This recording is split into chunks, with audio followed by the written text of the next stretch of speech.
Hello guys.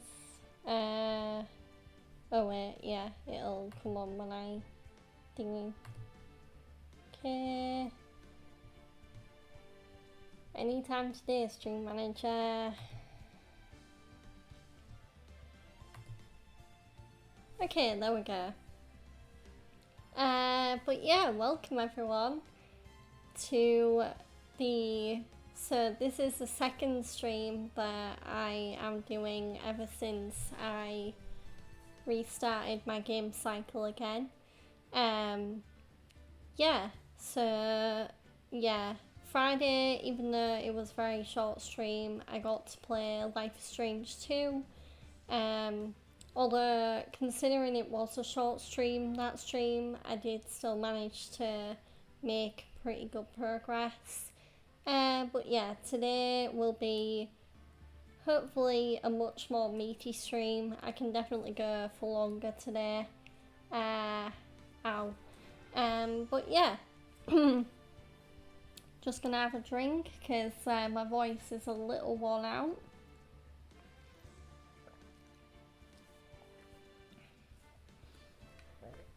But yeah, today I will be playing, I'll be getting back to playing the Trilogy, although we are actually, even though this is a remaster collection of 3 games, for those of you that were following along with my playthrough back when I was more regularly playing this game, I am actually on the last of those 3 games, so I'm actually on Trials and Tribulations. I can't remember exactly. I think I might be on the final case as well, but I don't think I'm that far into it. But yeah, very, very excited to get back to playing some Ace Attorney. And yeah, although I did just want to congratulate Kojima Productions because the early reviews have come out today for a game that I am very, very much looking forward to playing when it comes out on Friday, maybe Thursday. But yeah, Death Stranding 2 on the beach. The early reviews have come out for it today, and it is, I think it's going to be the closest thing that may rival Expedition 33 for Game of the Year just based on the reviews, because literally every major game media provider who reviews games, everyone has given it straight up 10 out of 10. Yeah, so clearly there's a lot of critics out there that think that Death Stranding 2 is definitely more much better than the original. So yeah, I was really pleased to hear that, and it's definitely made me even more excited to play the game. But yeah, back to today. So I am playing Ace Attorney, Trials and Tribulations, and yeah, I don't think I have much more to say, so I am just gonna, even though it is still a little bit early, because I don't usually start gameplay until 4, which is in 3 minutes or 2 minutes, I am gonna start gameplay just because I imagine I might need a few minutes to kind of get my bearings again and remember where I was. So yeah. Okay, so yep, it definitely looks like this one. Okay.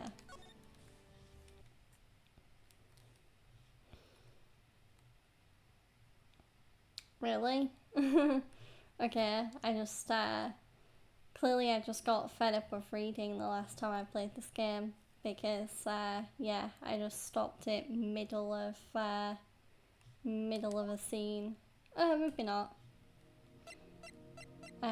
Okay. Yeah, so I actually did stop it in a good place because I do think I do remember what I need to do next.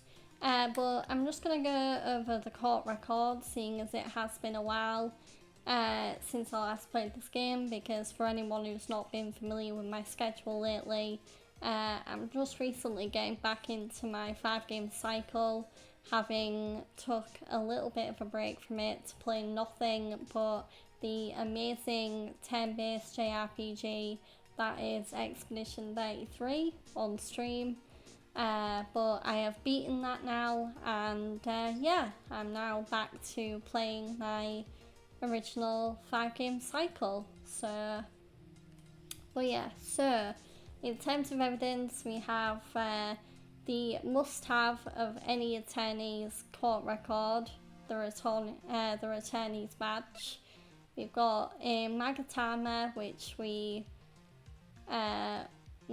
have. So yeah, so we're currently actually playing as Edgeworth right now. We're not actually playing as Phoenix Wright because I can't remember why, but I think Phoenix for some reason has given control of this case over to Edgeworth. But yeah, so we have a hanging scroll which shows Misty Fae, master of the Korean technique.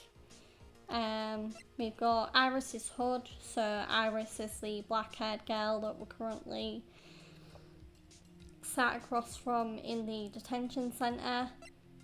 We have a map of Hazakura Temple, so this is where the crime that we're currently investigating has taken place. We have an occult New Year's issue, which features an article on Hazakura Temple. There you can see Bikini, who is the small woman on the left, and then Iris, who is on the right. And lastly, we have a photo of Elise taken by her only pupil, Larice Dunim, who we better know as Larry Butts. So yeah, there we go.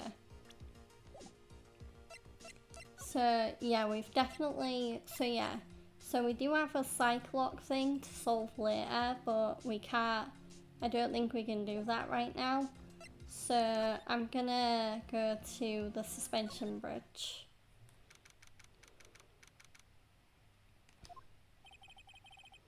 It sure is cold, alright. So this is it. Dusky Bridge. Oh wow, it's you, Mr. Edgeworth. Detective Gumshoe. Long time no see. It's been about a year, or has it been longer? It doesn't matter, Detective. What does matter is why you're shuffling around up here. Oh, ouch. And there's that sharp left jab. Well, I'm happy to see you anyway, Mr. Edgeworth. Let me guess, you were transferred by HR to the local precinct. I wish my voice would stop cracking.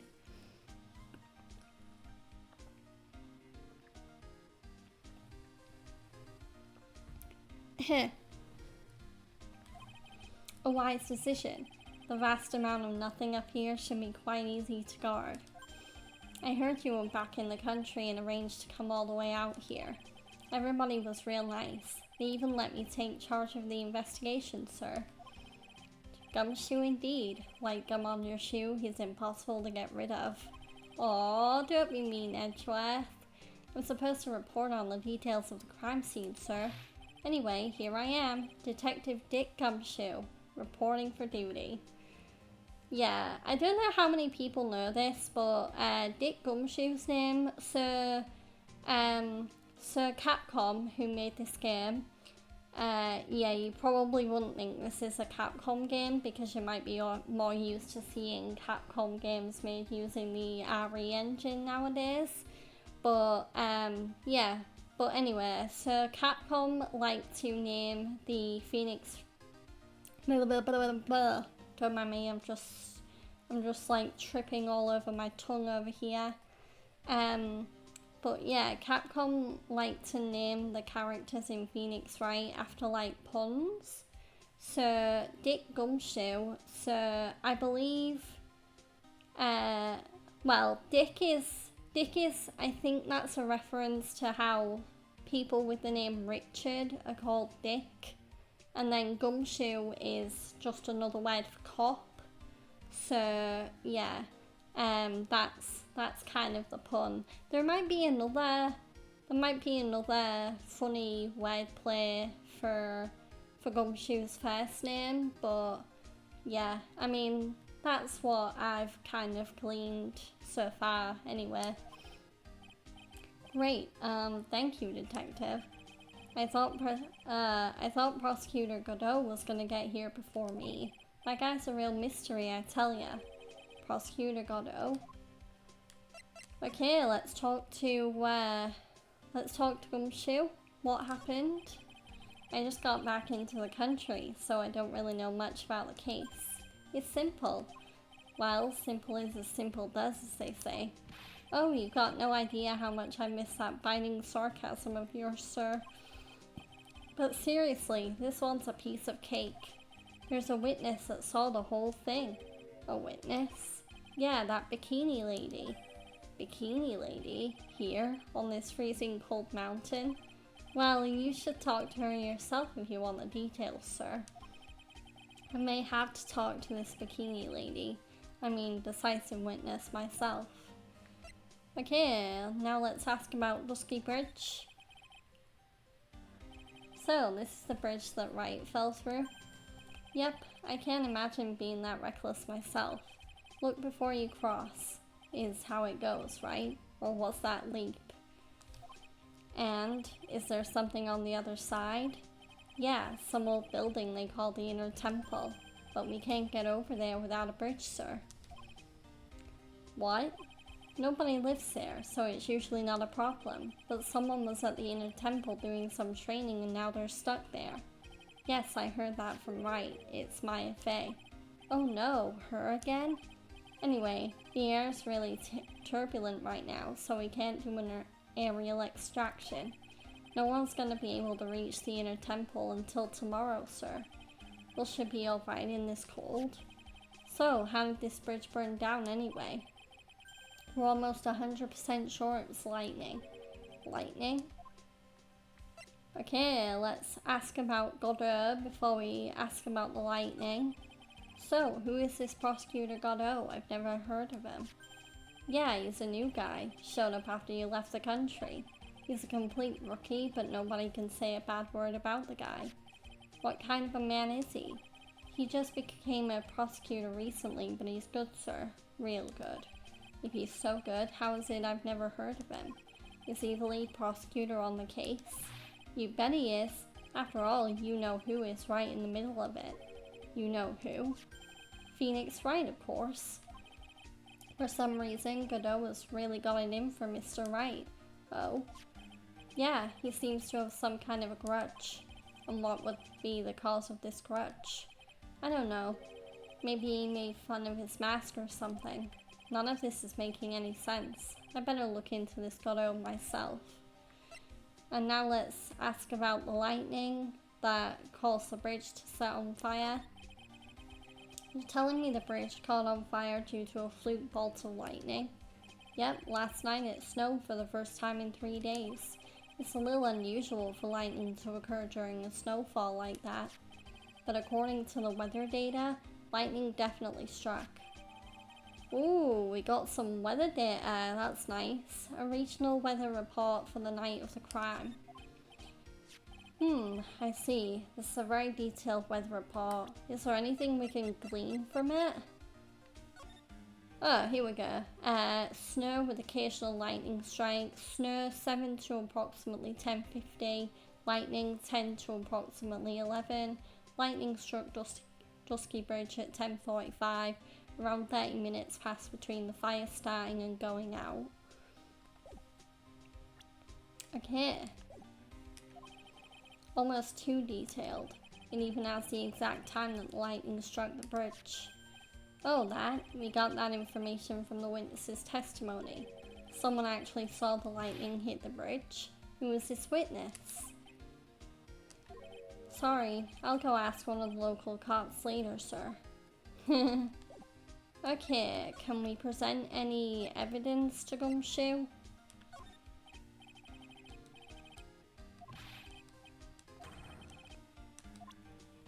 Okay.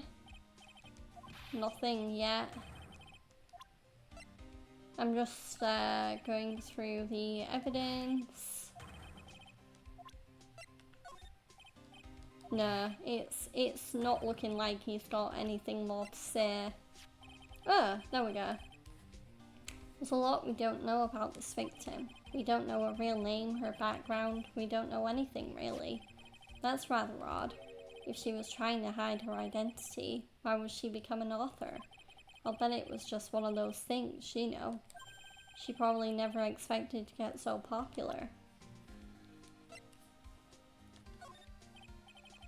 Yeah, okay. So, yeah, we definitely don't have anything else. So, is there anything to examine? So, this is the bridge Wright tried to cross. Pretty reckless if you ask me. I'm amazed he survived a fall from up there. Yeah, he's one lucky guy, sir. Now I see how he manages to win his cases in court. Blind luck. I think dumb luck suits Wright just a bit better. Dusky Bridge. Some letters are wildly engraved into a roughly cut boulder. Dusky Bridge. It certainly is an appropriate name. You need to get some glasses, Mr. Edgeworth. That sign says Dusty Bridge. I can see how you read it wrong, though, sir. You're the one who needs glasses, detective. Try reading it one more time. Ah, you're right. It's Dusky Bridge after all. I guess whoever wrote this made a mistake. Okay, we've got some sort of phone here. Hey, it's a public phone. You don't see a lot of these anymore. That's true. Since we've got one here, why don't we take a photo as a memento? Well, I'm sure. Why not?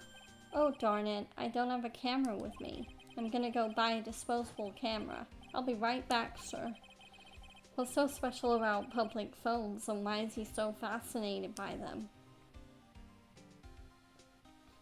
Okay, there's a little shack down that way called Heavenly Hall. A shack? It's like a rundown doghouse for losers that can't bear the freezing drafts of wind.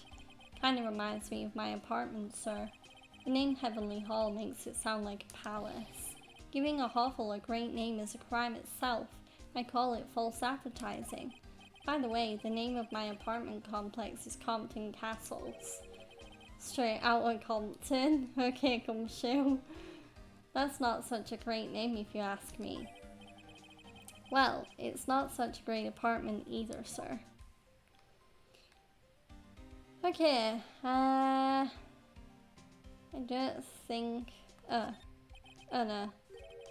We already looked at that.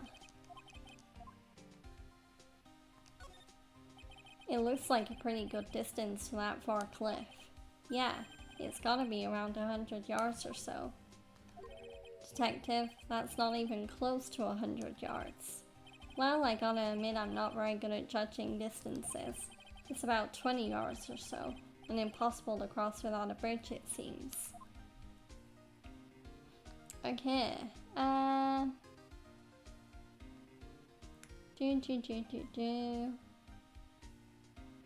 Yeah, so I think we've examined all we can here, so I'm going to move elsewhere.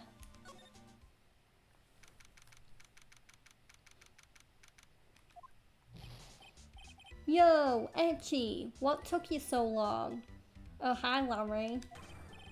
I'm so cold, my brain's turned to sherbet. I knew it was a mistake to race back to this country.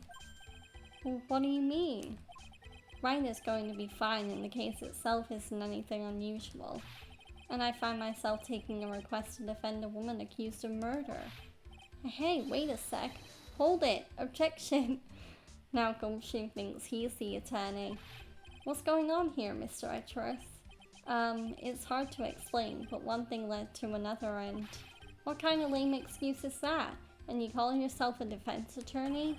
Prosecutor Edgeworth is a prosecutor, and that's why he's Prosecutor Edgeworth. Prosecutor Edgeworth, defense attorney. Just sounds plain old weird, pal. Right, Prosecutor Edgeworth? I mean, he has a name, Gumshoe. His name is Miles Edgeworth. Maybe try calling him that for a change. I'm not sure what role I'm supposed to be playing anymore. Dude, Edgy. I don't see you for a couple of years and your heart turns to sherbet. I'd say more like sorbet. It is rather cold here. Iris didn't murder her. Someone else did it. I just know it, okay? So trust me on this one. Ever the romantic, aren't you, Larry? Nevertheless, I'll do whatever I can to prove her innocence. At least until I pass the baton on to Wright, that is. Okay, let's talk to Larry about Iris. Man, I'm telling ya, Iris is so cute. Right, Edgy? You think so too, don't you? What's wrong? Why are you so quiet? To put it simply, your comment has me highly concerned. Could it be that the reason you think she's innocent? Come on, a girl that cute can't possibly be a murderer. I was right after all. I should never have come back. No, don't worry. I see things for how they really are this time. Honest. If I had a penny for every time he said that. It's just that, well, Iris is a delicate flower. You can't force things too much, know what I mean? Huh? I have no idea what you're talking about, Larry.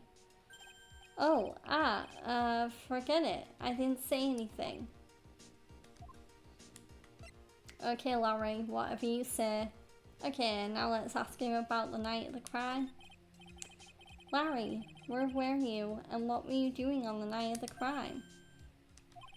Larry? What? Don't tell me. You think I might have done it? What?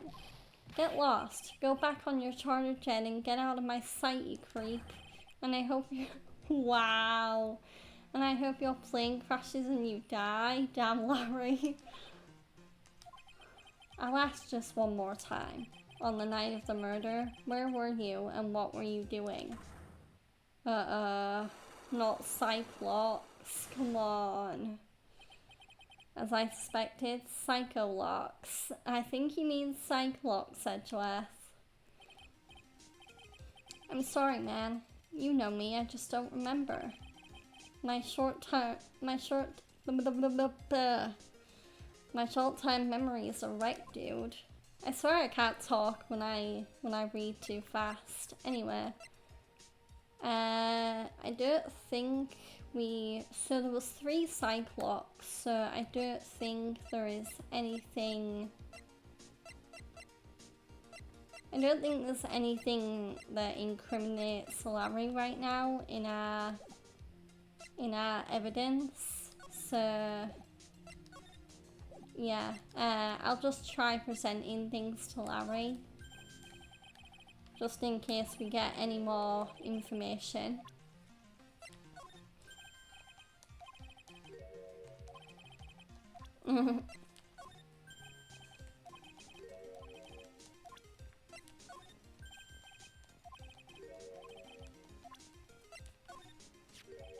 I still can't believe it. She was such a great person. But someone's pinning this murder on my sweet little Iris. Edgy, please, I'm counting on you. Well, frankly, I was hoping you could give me a little more than that. Well then. I got it. I'll draw you a portrait. How about that? Since you're kind enough to offer, alright. Okay. And yeah, okay, so he didn't really have anything else to say.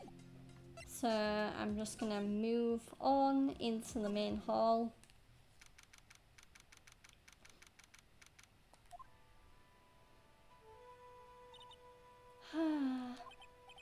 Hey, hello there. So how are you feeling? Alright, I suppose. Huh? Who is this? My name is Miles Edgeworth. My, a handsome boy such as yourself is always welcome.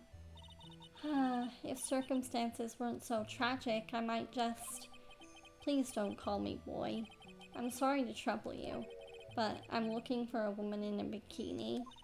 Well, you have found her. Now what can I do for you?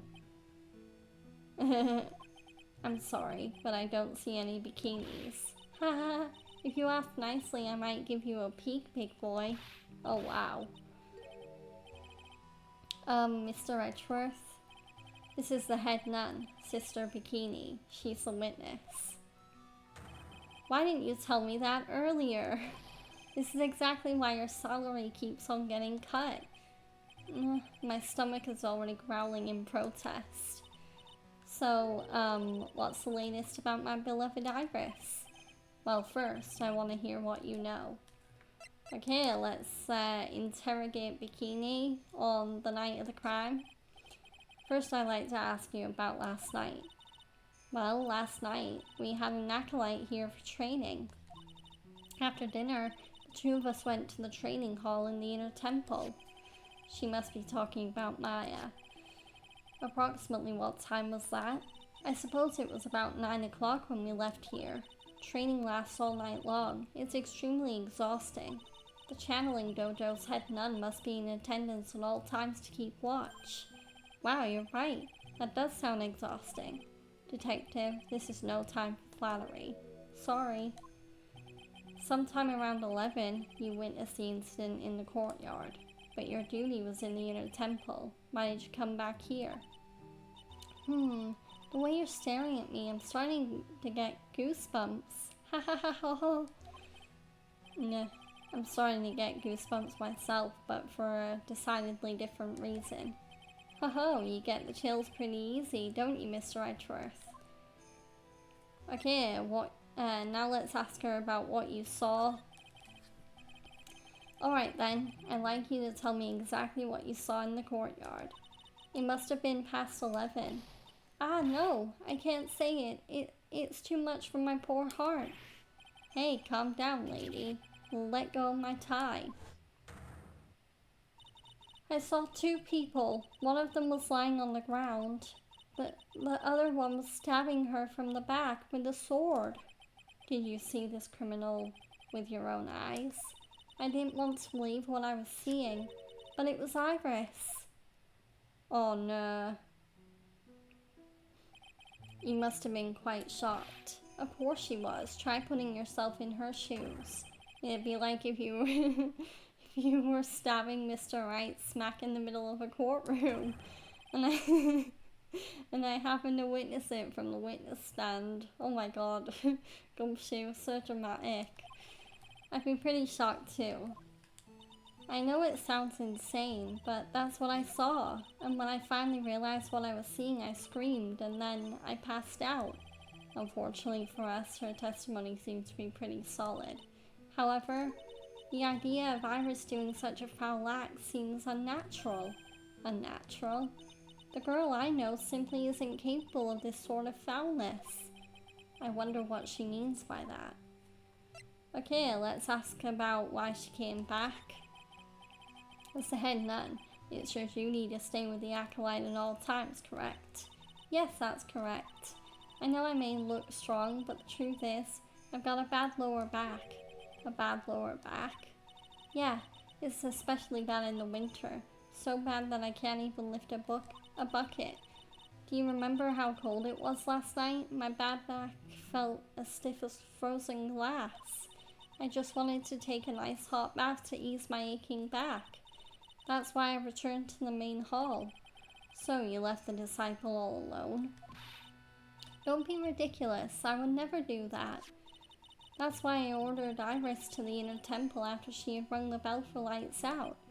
Yes, but she never went to the inner temple, did she? So did this head nun actually see Iris there? I think I better try and get some more details. Okay, now let's ask about the acolyte. So, who is this acolyte that was to train at the inner temple? Her name is Maya Fey.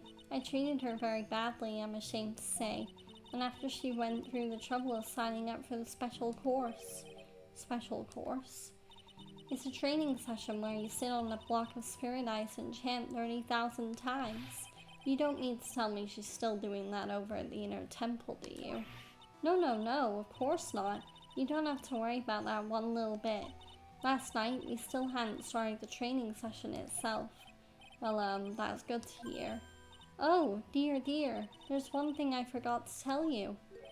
Uh-oh, I don't think I like the sound of this.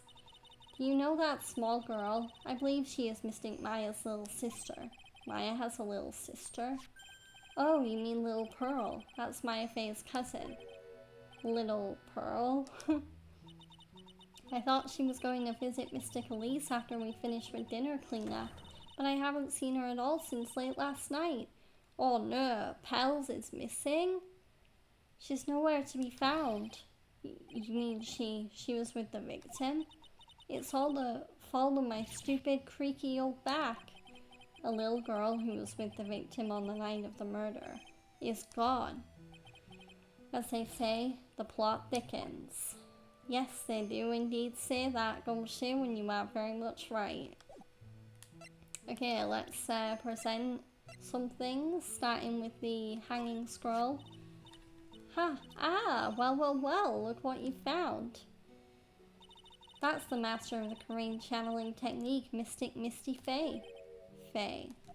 It's been nearly 20 years since Mystic Misty's disappearance. Apparently, she intended to pass on the master title to her daughter. Who is this daughter? Well, I myself am part of a branch family of the Faye clan, but even I am not privy to information concerning the main family. Okay. Well, that's a demon warding hood. Acolytes are highly susceptible to possession by evil spirits, you know. That's why we always wear these for protection. Oh, I see. What are you waiting for? You won't get any protection just by holding it, you know. Put it on already. No, I can't. I was just... Haha, oh no, he's wearing the hood. No, Edgeworth.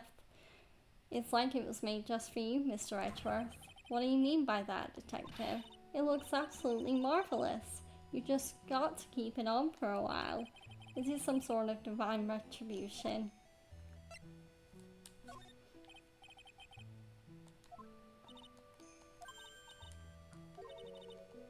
Okay, yeah, she doesn't know that one. About this picture. Well, look at that. I look pretty S to the XC, don't you think? Yeah, absolutely.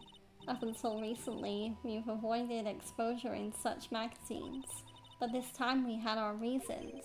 Is that so? Haha. Well, why deny the world the sight of such a lovely face? Oh, how could such a terrible thing have happened? It's all my fault. Well, come on, lady. I don't think you need to take all the blame yourself. Quiet. What do you know anyway? Ouch, you're scary. With that stupid 5 o'clock shadow and that stupid old coat of yours, it's too bad that you weren't the one that disappeared. Wow, Bikini really has it in for Gumshoe. Why does she have to take it all out on me? Her anger does seem a little manufactured.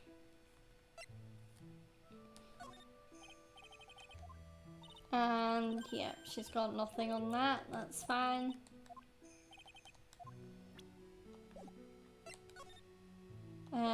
Okay,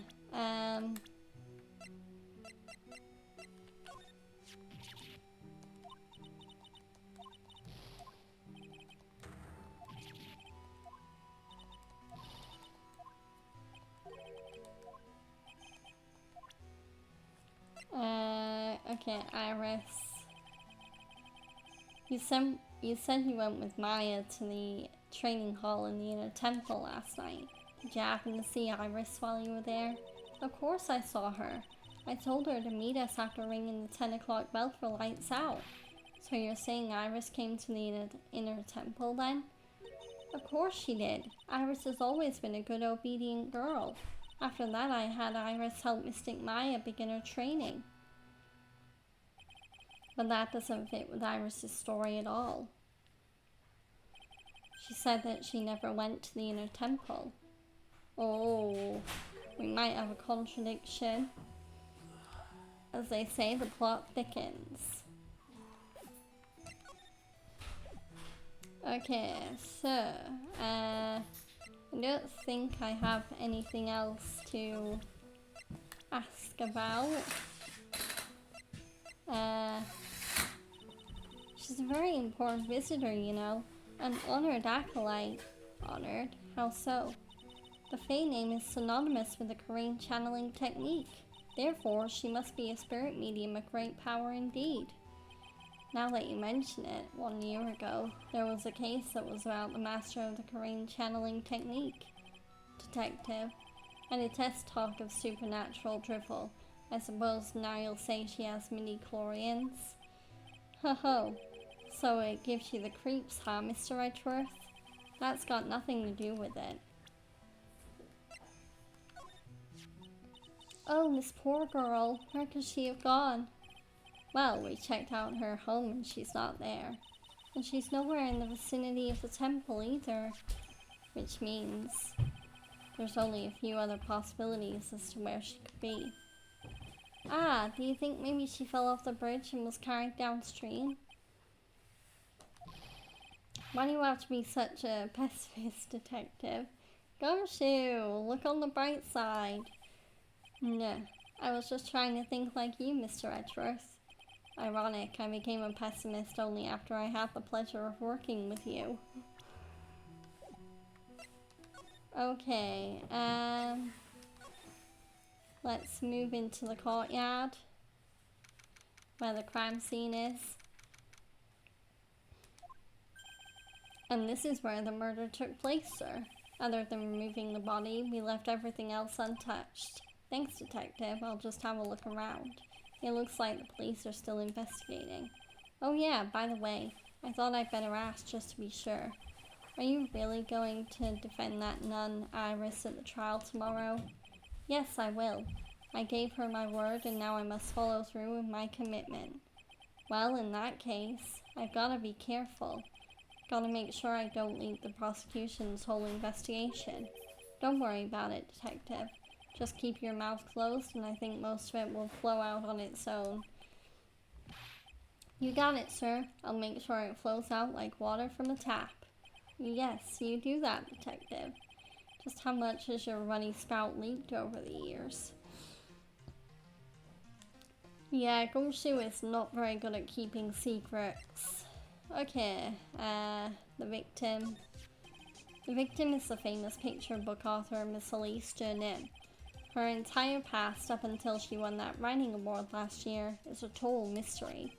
It's hard to believe in this day and age you can still find people like that. The estimated time of death of the victim was between 10 and 11 p.m. on February 7th. Cause of death was blood loss resulting from a stab to the back by the murder weapon. The murder weapon? The victim was found skewered with a giant sword, sir. That's terrible. Yeah, but there's one strange thing. Yes, the victim's entire body was covered with bruises. The bruises are consistent with falling from the height of a two-story building. Two-story building? That would be about the same height as that room in front of us, correct? Hey, you're right. Way to go, Mr. Edgeworth. That just happens to be the room that Elise Nim was staying in. Maybe she was pushed out of the window after she was stabbed by the sword. Okay, so we now have Elise's autopsy report. Now let's ask about what happened. Now then, detective, let's see if we can summarize what we've learned so far. Okay, let's take a look at the map. According to the testimony of Sister Bikini, the head nun, right after they finished dinner, she and Maya Fey headed to the inner temple.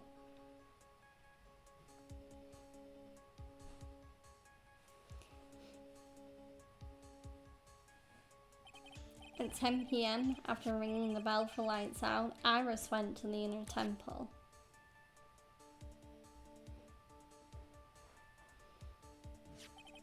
When she got there, Bikini had her take over while she went back to Hasakura Temple.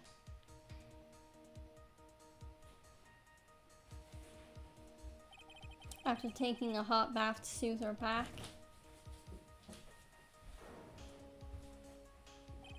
Sister Bikini witnessed the murder in the courtyard.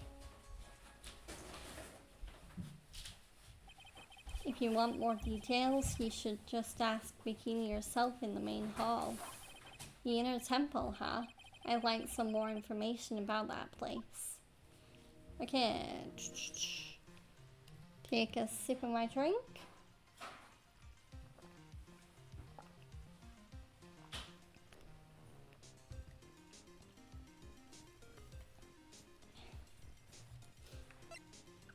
Okay, let's ask about tomorrow's trial. The trial begins tomorrow, but who's the prosecutor? I'm pretty sure it's that Godot guy, but nobody can get a hold of him, so they're looking for a replacement. What do you mean? It's really weird. All of a sudden, no one can reach him. I wonder if the rumors are true. Maybe since Mr. Wright caught a cold and won't be defending, he just lost interest. I intend to appear in court in the role of defense attorney. However, I'll be quite unhappy if it came out that I'm actually a prosecutor. Yeah, I can see why, but I'm not the one you have to worry about. I think the real problem is going to be the judge. Yeah, he certainly would remember my face even after such a long absence. That's why I requested that that another judge preside over the trial tomorrow. We've only met each other once. There's a good chance he won't remember me at all. Yeah, but what about the prosecutor? Everyone in the prosecutor's office must know you. Wouldn't it be a problem if someone there made a big stink, sir?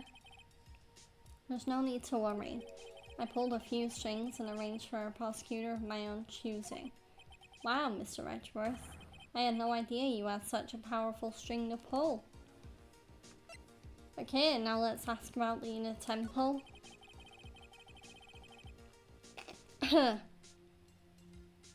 What is this Inner Temple that Maya was supposedly training at?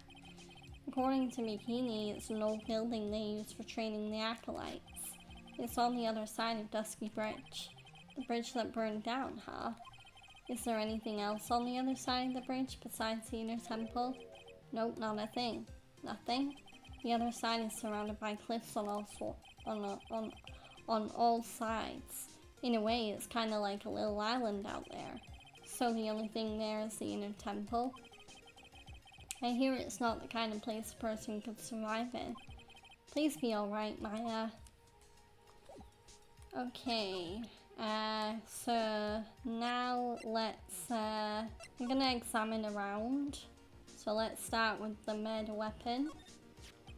So the sword from the skull statue is actually the murder weapon. It sure is. It's called a shichishito, by the way. Nasty piece of work, sir. There's still blood on it. I suppose this is the victim's blood? Yep, it's all over the blade. And speaking of all over the blade, there are fingerprints all over the hilt of the shichishito too. Fingerprints? Naturally, they match the prints we got from the younger nun, the defendant. Her fingerprints are on the murder weapon? That's not good news if that's true. What's wrong? You're looking really solemn. Is this how it is for Wright? Is this what it's like to be a defense attorney? Yeah, I figure it doesn't feel really good. To be honest, it feels more like it's detrimental to your health. Okay, Shita has been added to the court record. The apparent murder weapon has the victim's blood and suspect's fingerprints on it. Okay, let's look at the cane on the ground. What's this? It looks like a wizard's staff. That belonged to the victim, Miss Elise Nim. There's nothing strange or magical about it. Oh yeah, listen, this is just between us, okay, sir? Yeah, what? This is top secret stuff. Don't tell anyone about this. Alright. The truth is, when I was a kid, I wanted to be a wizard. Aw, a bit of a frosty reception. That's it? That's what you wanted to tell me? That's it. This staff was made from a very strong kind of wood. What about fingerprints? Were there any on it? Just the victims. Okay, victim's staff has been added to the court record. Carried by Elise Sternin when she was alive, has her fingerprints on it. Okay, what else have we got? Equipment. Oh wait, ladder and step ladder. Let's do that. The main gate must be just over that stone wall. Ah, stone walls. I jumped over a few of those in my time. Most of them are good memories, but not all.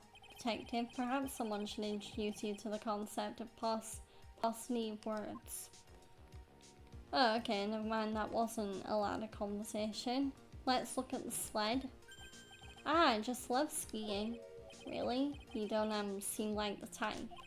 Well, what about sleds? Sleds? Nah, they're a little too kiddie, you know. Messes with my hard-boiled image. What's with the silence, Mr. Edgeworth? Is the world starting to go mad? Okay. The main hall of Haskura Temple is above us here. Hey, you're right, but I'm pretty sure the main hall didn't have a second floor.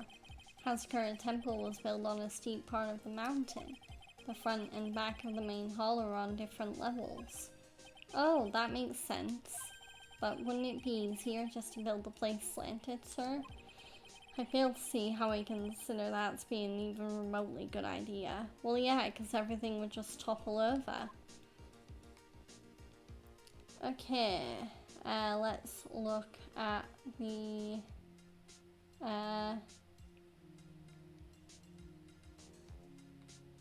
just looking around. Yeah, let's look at this. It's a lantern. I suppose they light it at night. There's something elegant about the light of a fire. At the end of each month, I always like to relax in my room by candlelight. Detective, can you not afford to pay your electricity bill? How did you know? Oh no, Gumshoe can't even afford electricity. No, that's so sad. Okay, I think we might have explored everything. We can't slide across or anything. So, yeah. Okay, so, can we... Ooh.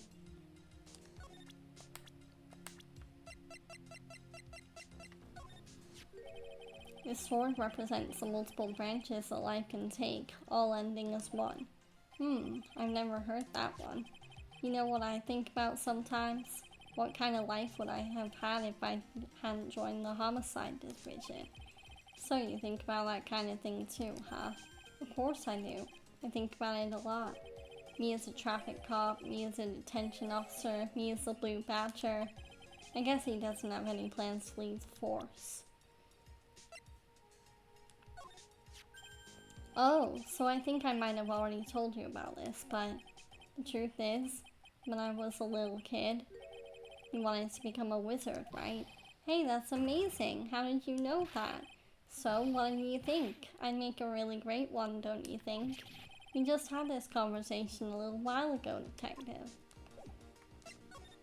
Okay, so we have examined everything. Let's go back to the main hall.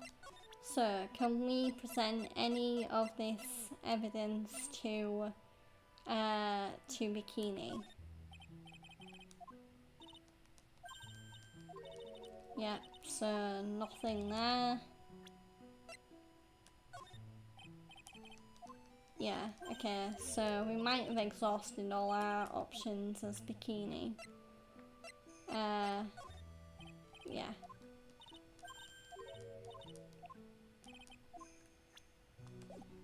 Okay, let's move out to the main gate.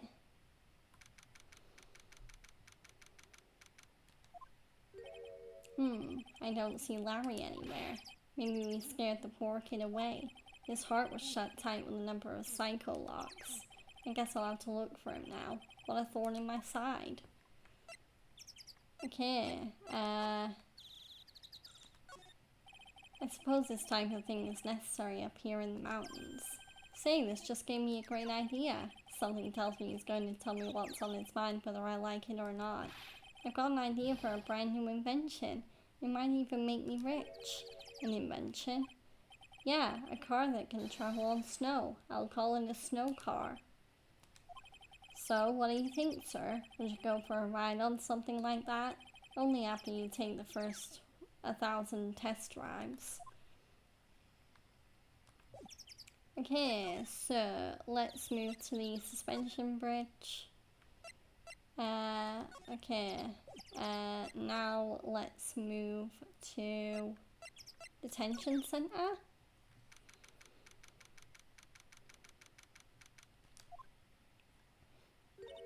Ah, Mr. Edgeworth. I came back because I need to ask you a few more questions, if you don't mind. But I've already told you everything that Iris, please remember, I'm on your side. You can tell me anything. Yes, thank you. Okay, let's ask about the inner temple. I just finished speaking with the head nun of Hazkura Temple. She testified very clearly as to what happened. She said she saw you stab Miss Elise in with a sword. And one other thing. She said that when Maya Fey began her training at the inner temple, you were there as well. What? When I spoke with you last, you claimed that you never went to the inner temple, and yet Sister Bikini says she met with you at the inner temple that very night. But I didn't go there. I didn't go to the inner temple last night. It looks like she's unwilling to tell me the whole truth. I wonder if I'll find the answers I'm looking for if I break those psycho locks. Okay, so yeah, I guess we need to break our psych locks now. So let's present the Magatama.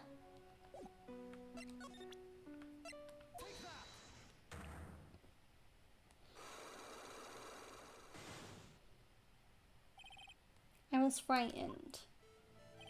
Since I have been handed this case, it is my duty to dig up all the answers, understand? Yes, sir. The smallest flame can sometimes bathe the case in a whole new light. In my years in court, I've seen it happen over and over again. That's why I'm committed to searching until I have those answers. Now then, is it really true that you didn't go to the inner temple last night? Yes, I swear. I already told you that. Yes, you said you didn't go because you were frightened. That's right.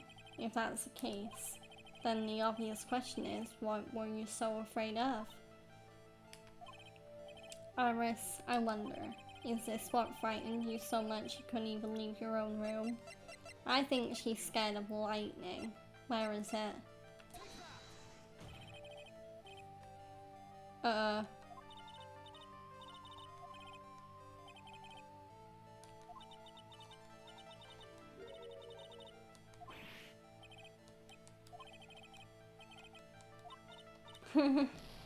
Oh, I got that wrong. Come on. What is she afraid of? Okay,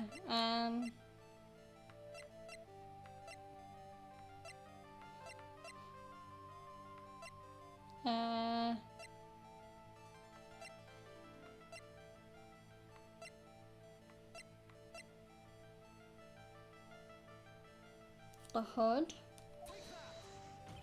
No. Oh my god, no! Unless she was afraid of a person. Yeah, maybe I'm thinking about this the wrong way. Okay.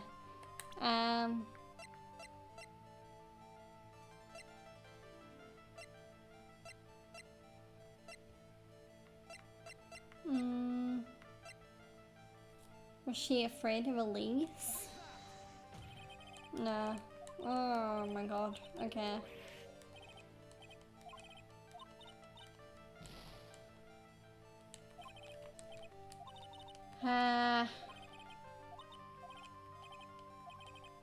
There is a chance I don't even have the correct evidence, but I mean, Edgeworth said I could solve the Cyclops now, so I don't know. just gonna think through it some more.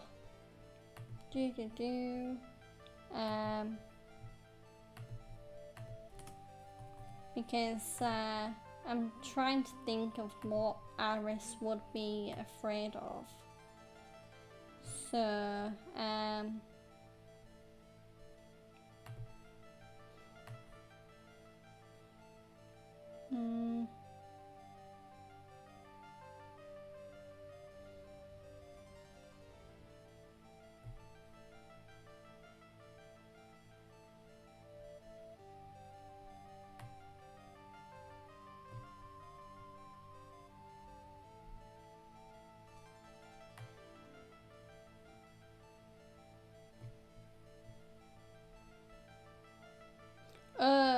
wait, yeah. Yeah, I think I am actually missing evidence. Cause, okay, yeah, I'll go back. Yeah, cause there is one place I didn't examine. But yeah, I did have to look that up because, yeah, cause I was just well and truly stumped. So yeah, I'm gonna move back to the main hall because I should have examined the main hall. And I don't know why I didn't. I think it's because there was, but yeah, because if you look here, there's something under this pillow, or under this seat. There are more Enza cushions in the corner of the room. What's that white piece of paper sticking out from under that stack? Beats me. Would you mind checking that out for me, Detective Gumshoe? Yes, sir. Here you are, Mr. Edgeworth. It looks like an old manila envelope. Yeah! What is it, Detective? This could be it. An ultra important clue. A super special clue. I suppose I should read it myself then. It looks like a letter addressed to Sister Iris. Tonight at 10 at Heavenly Hall. Unless you want your secret to be exposed. This sounds like a blackmail letter. So yeah, that's what I get for skipping out on the one place I actually needed to examine. Sorry if I seem like a bit breathless and like if I sound a little nasally. Yeah, apparently the heat wave in the UK has got to the point where the pollen's high enough that it's setting off my hay fever a little bit. So yeah. Nice going there, Mr. Edgeworth. Why can't I ever find clues like that? You're an ultra important prosecutor, a super duper prosecutor. Well, I suppose it takes super duper kind of dumb to miss a clue like this. And yeah, I almost did. Oops. Okay, so now we can go back to Iris and we should be able to continue with the psych lock removal. So, yeah. So yeah, let's present the Magatama again.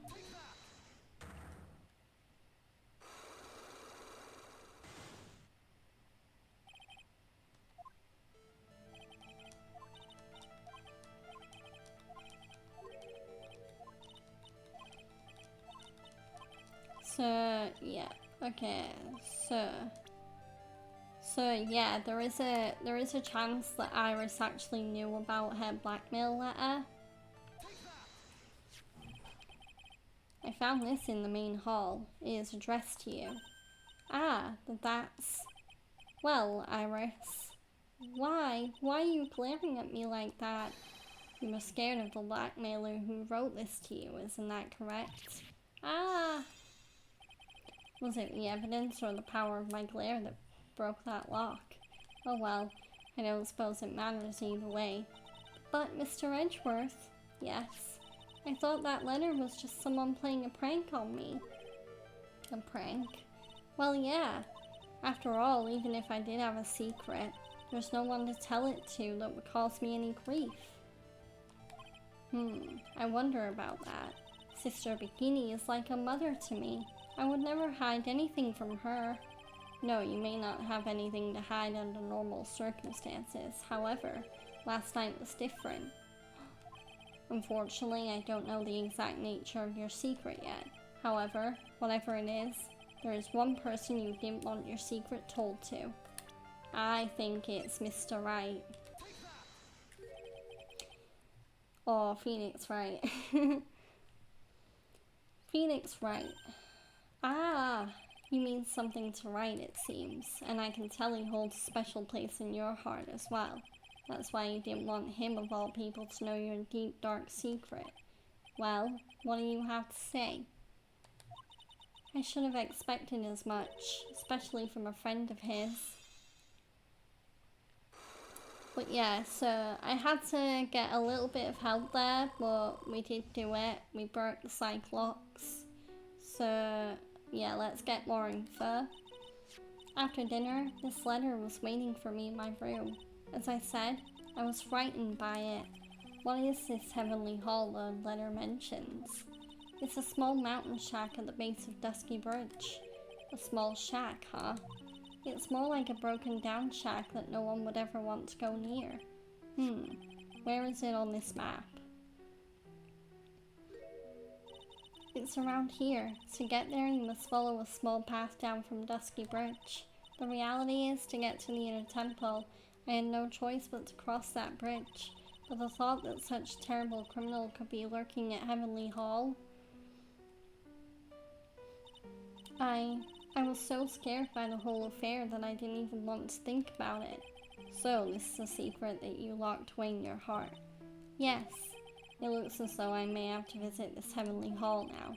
Maybe I'll find some sign of our mystery blackmailer. In any case, you still claim to have never left your room last night. Yes, that's exactly right. Okay, so we now have Iris's testimony. Rang lights out bell at 10 p.m. and was then in her room until the murder was discovered. The trial starts tomorrow. I promise you, I will win. I'm going to win so that you and Phoenix Wright can see each other again. But when I do, you must promise me that you will tell him your secret. But it's pointless.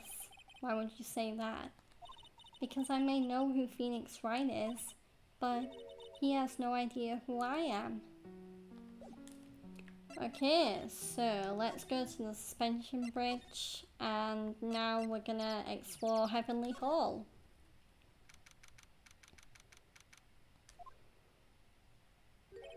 Whoa, not much of a view down here, huh?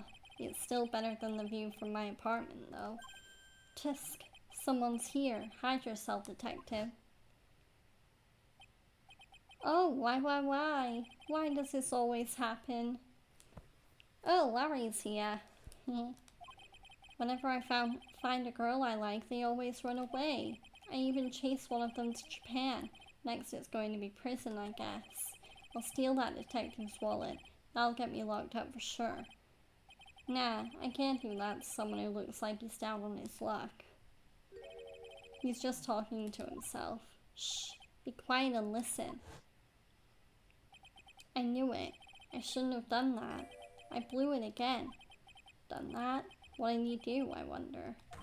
Hey, you! About what you just said. I got an objection. What the? Edgy, you dirty rat.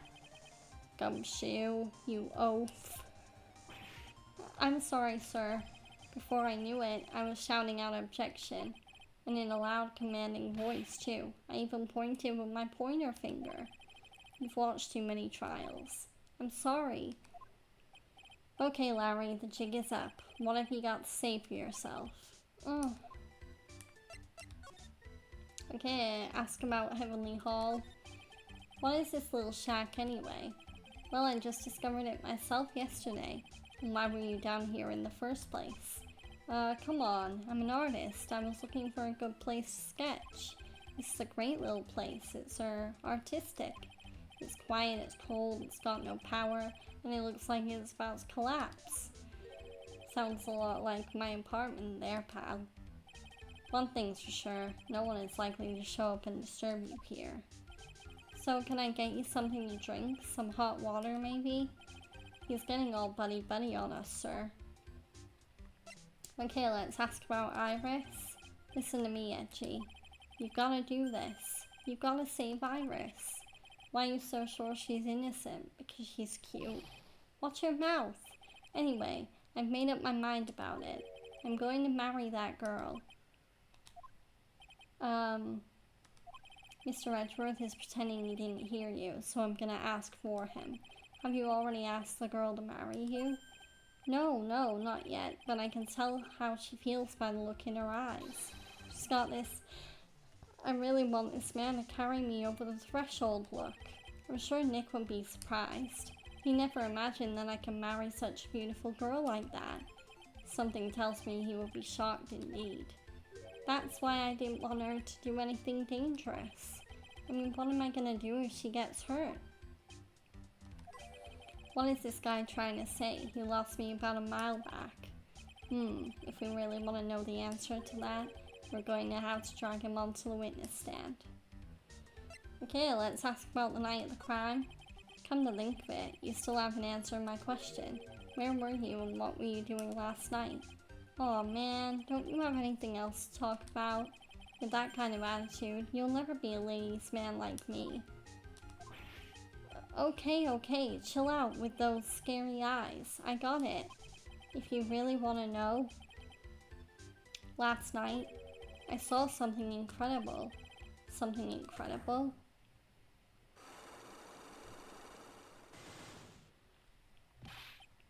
Yeah, but let's not talk about that now. Let's talk about the good old days. What do you say? Come on, I'll pour you a nice cup of hot water. Why has he realized that I absolutely despise talking about the good old days, especially with him? Okay, so, I wonder if we can solve the Cyclops now. Yeah, I'll give it a go.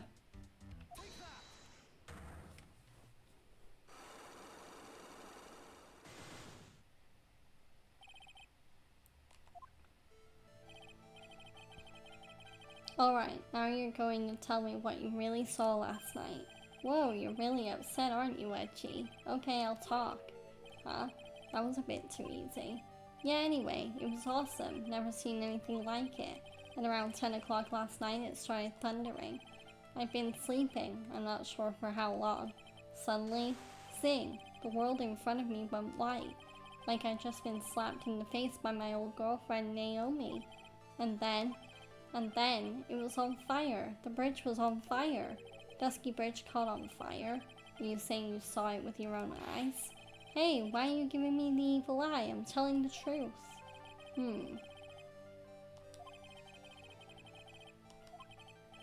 By the way, Larry, where were you when you saw that happen?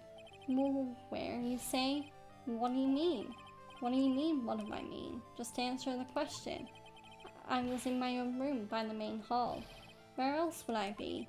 As usual, you're as transparent as an empty jelly jar. The problem, I suspect, lies there. There? What do you mean, there? It's impossible for you to have seen lightning strike Dusky Bridge from your room.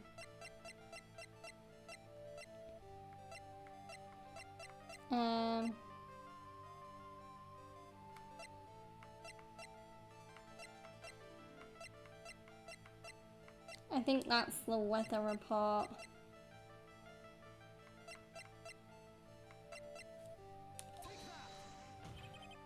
No?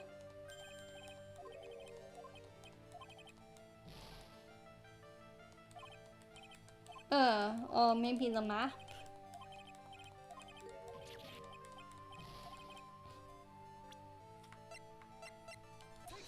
Yeah, there we go.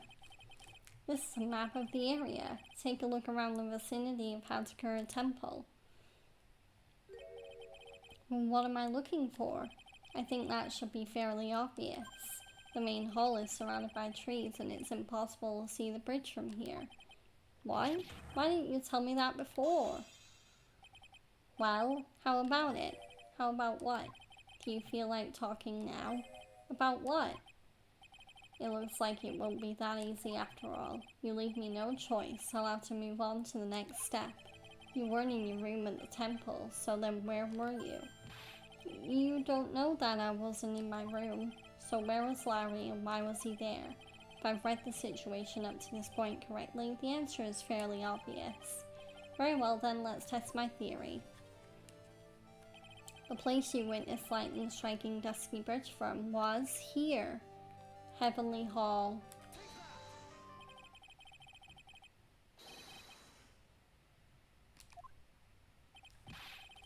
Why would I be hanging out in this old shack? It's freezing cold, there's no electricity, and it could fall apart at any minute. Larry, how do you know that anyway? How do you know there's no electricity? After all, it's not that dark yet. Uh-oh. In other words, you have just provided evidence to prove my theory. My theory that you've at least once in your life visited Heavenly Hall after sunset. I have to admit I'm impressed, Edgy. You're in a totally different league from Nick. That's nice. Now tell me, what were you doing at this cold little shack last night? That's what you might call affaire de corps. I think you mean affaire de cour. Could it be you were waiting for someone? Oh no. You really are one scary guy, you know. I believe that last night you were waiting for this person to come meet you. Obviously, Iris. There's only one person you'd wait for in a horrible place like this, Larry. I told you before, don't call me Larry. The person you were waiting for was Iris. Oh, suddenly I feel cold all over, Edgy. No doubt because of my chilly glare. So you think I got the hots for Sister Iris, huh? Do you have some kind of evidence? You got something that proves I was waiting for her? Or are you just guessing? This is where I draw the line and end this ridiculous little game. Here's the evidence that proves you were waiting for Iris.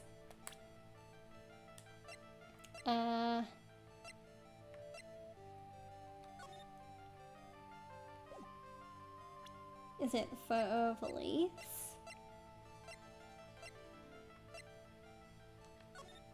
Oh no! Wait, was Larry the one that did the note to Iris? Here's your evidence. You called her to this spot with a pathetic blackmail letter. Oh, hey, give that back. You're embarrassing me. What are you doing with that anyway? That's not important. I misjudged you, Larry. What do you mean? Taking advantage of a woman's frailty like that, you should be ashamed of yourself. Oh. First of all, what's this at the top of the letter? It says salutation here. Well, that's what it said in that book, Letter Writing for Dummies. You're not supposed to actually write that. That's where you're supposed to write Dear Iris. Wow, I'm so sorry. There we go, we unlocked the Cyclops and we now have a full health bar again. Now let's ask him and hopefully get some answers about what he was doing on the night of the crime. So you were here in Heavenly Hall last night, weren't you, Larry? And you saw the lightning hit Dusky Bridge, didn't you? Sorry, Edgy. Sorry doesn't cut it, you scumbag, threatening a young lady like that.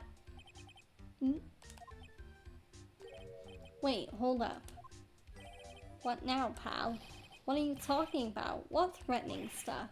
I'll tell you what, you tried to scare Iris by threatening to expose her secret, pal. What do you mean threaten? When did I threaten her? Unless you want your secret to be exposed. That sure sounds like a threat to me, pal. Blackmail, in fact.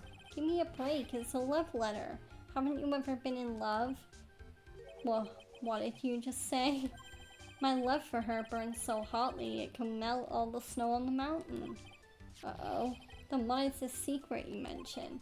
Come on, Edgy. Don't you get it? I'm talking about the secret love between her and me. Obviously, she wouldn't want Old Lady Bikini to know about it, right? About our hot and sour, bittersweet love affair. Alright, then why did you send a love letter in a business-like manila envelope? Give me a break, it's not my fault I didn't have any other envelopes, yeesh. Then why were you so quick to apologize, pal? It's 'cause Edgy gave me that scary look of his. What's wrong, Edgy? Why are you so quiet all of a sudden? That's it? That's what all those huge locks were about? I don't understand why you were so defensive. Well, I don't know either. I guess the thing is, you shouldn't expect too much from a guy like me. Hey, come on, don't let it get you down. But Mr. Edgeworth, this guy is still hiding something, I know it. What do you mean, detective? Don't forget what this guy said just a minute ago. If you really want to know, last night, I saw something incredible. He's right. Larry. Well, what? You're looking at me like a hungry dog that just found a bone. What was this something incredible you saw last night? You're going to tell me, Larry, one way or another. Okay, something incredible. I already told you, didn't I? I saw lightning strike Dusky Birch. Yeah, and I believe it was the incredible sight you saw. But now that I think about it, something doesn't quite ring true. Well, what doesn't? If that's all there is to your story, your heart wouldn't have had all those locks. Therefore, Larry, I do believe you saw something last night. Something more incredible than lightning. Well, what? Well, when? Well, where? Well, why? How? Hey, what do you think you're doing? If you hide anything from Mr. Edgeworth, I'll arrest you on the spot, pal. Ah. Oh no. Not more Cyclops, and there's even more of them? Larry. The saying's ringing true again. When something smells, it's usually the butts. No! What's wrong, sir? Does this mean I have to do it all over again? Why are you glaring at me like I'm next to be hit by a bolt of lightning? I just about had it with this Harlequin. If I really want to drag the truth out of him, I'll just have to drag him to the witness stand.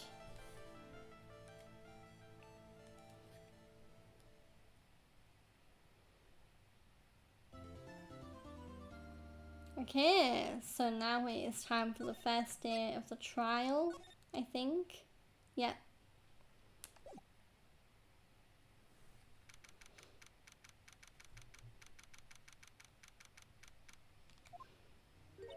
Oh my, Mr. Larice feels that way about me? Apparently, he isn't aware of your real secret at all. This is no time to be embarrassed. I'm sorry. I'm just hardly accustomed to that sort of thing. Worry not. And in any case, whatever it was that he saw on the night of the incident, mark my words, I will drag it out of him. Does that mean Mr. Larice is the witness today? No. I believe that none will be the first to take the stand. Sister Bikini. She claims to have seen the very instant in which she carried out the crime. I just want to ask you one last time. It really wasn't you who killed Miss Elise Nim, correct? That is correct. It wasn't me. Very well then.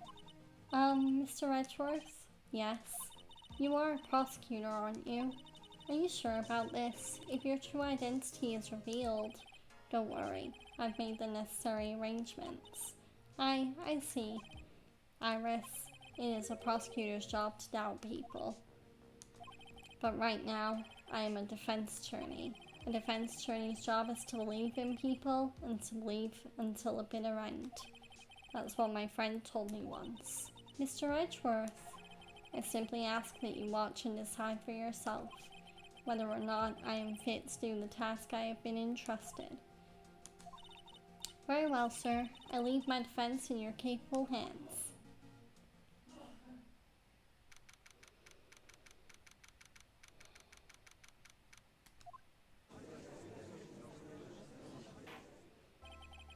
Court is now in session for the trial of Sister Iris of Haskura Temple. The defense is ready, Your Honor. The defense does indeed appear to be ready. However, the same cannot be said for the prosecution in this case. Indeed. I'm not sure I like such blatant waste of the court's time. An empty prosecutor's chair can only mean that the prosecutor has no confidence in their ability to prove their case. It would seem this case is already over before it had a chance to begin. I am ready to announce my verdict at this time. This court finds the defendant. Oh no! I know that whips out. No, it's Franziska! The prosecution stands ready. And you are Franziska von Karma, prosecuting prodigy. Von Karma, you say? Perchance you won't be of any relation to the legendary prosecutor Manfred von Karma. Legends are a thing of the past. I am a von Karma, that is all. Upon a special request, I flew in today for the purposes of prosecuting this case. You did? Then you must be quite a big shot, eh? By the way, Mr. Edgeworth. Yes, Your Honor. I'm almost certain that I've seen you somewhere before. Or am I just imagining things? You look very much like a prosecutor I met once. I believe you are imagining things, Your Honor. Miss von Karma, do you have anything to say? There is no such weakling as this man among those of the prosecutor's office. There isn't, but I'm sure once before in this courtroom. Ack! I told you there is no such weakling. What is that, a whip? I'm not sure I care for such thing in my courtroom. Bailiff, remove that whip at... I have no objection to the whip. You don't? The prosecution can wield a whip or drink 17 cups of coffee, but there is still only one truth. That is what I stand here to prove today. This promises to be interesting, Miles Edgeworth. I had expected to face Phoenix Wright here today, but looking at you now, maybe this is what I have been waiting for all this time. Miles Edgeworth, I will not allow this chance to crush you slip through my fingers. I see you brought your flair for the histrionic. Allow me to add to the things I'm not sure about. People acting bizarrely in my court. Wow! The stage is set. Now continue with the proceedings, Your Honor. Very well, Miss Von Karma. Please give an outline of the case, with as little whipping as possible. The murder victim is the famed picture book author Miss Elise Nem. Her body was found in the Hasekura Temple courtyard. She had been stabbed through the torso by a ceremonial sword from a golden statue.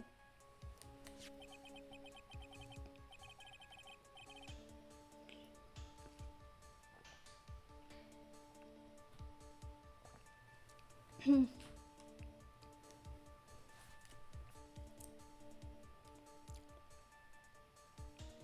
sword in this picture is the weapon in question, correct? Very well, the court accepts this photo of the crime scene. Okay, we have a crime photo in the court record. There is no mistake, this was the doing of Sister Iris. After all, there is a witness to her crime. Very well, please bring this witness to the stand. And so it begins, my first and last trial as a defense attorney.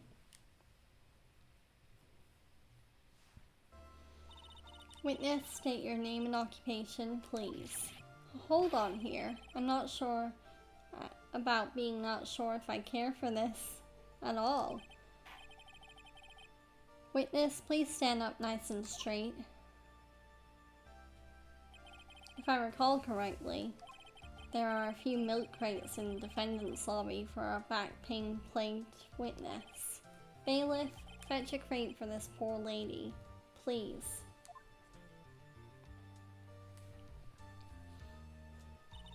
Once again, your name and occupation, please. Little of me? Well, I'm the head nun of Hasekura Temple on Eagle Mountain. My name is Bikini. You got it? Bikini. Nice to meet everyone. But you don't appear to be wearing a bikini right now. La! The courtroom is a garden of holy judgment. Those with lechery in their hearts shall leave this sanctuary at once. You want me to leave? No need to get your bikinis in a twist. Let me tell you, I'm a sight to behold in summer. Wahaha ha! In any case, witness, I hear that you saw the crime take place on the night in question. That's right. I can still hardly believe it myself, to be honest.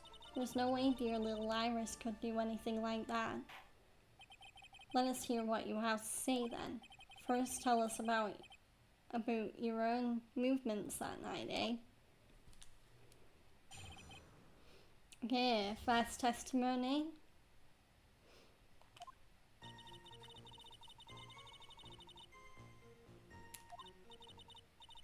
I'm gonna start taking little breaks from reading just to, because I don't want to wear my voice out too much.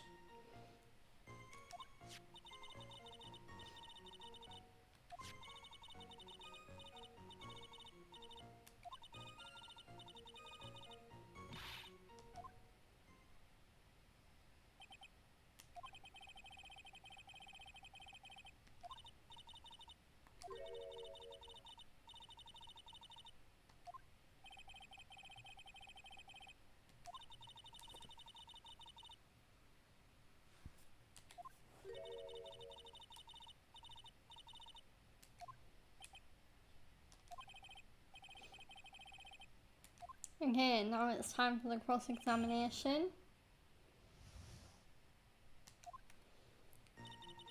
So let's press this statement.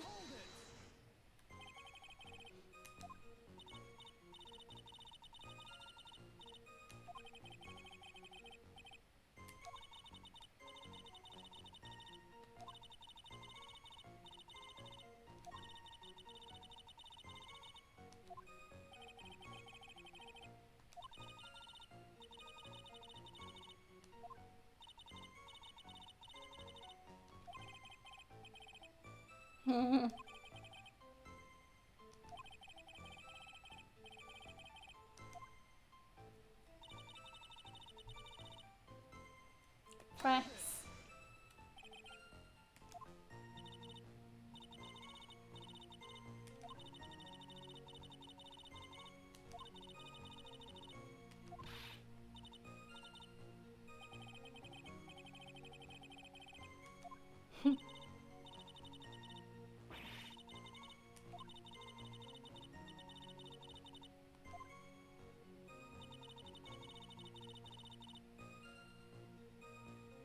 Okay, press. Well, actually,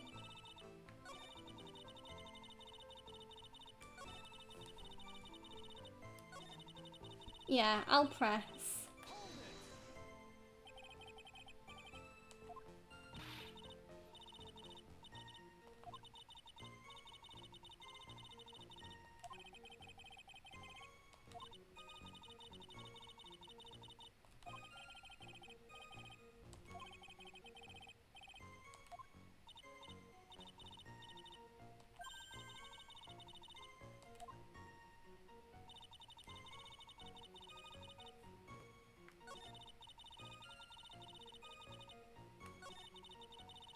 Okay, I think I know what I need to present, so I'm gonna present Iris's testimony here.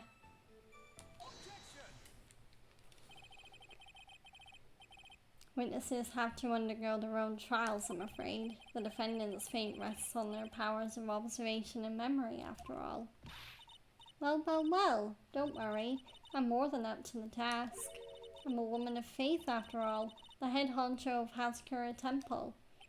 In that case, Miss Honcho, I'd like you to explain something for me. Oh, my voice is still being worn out.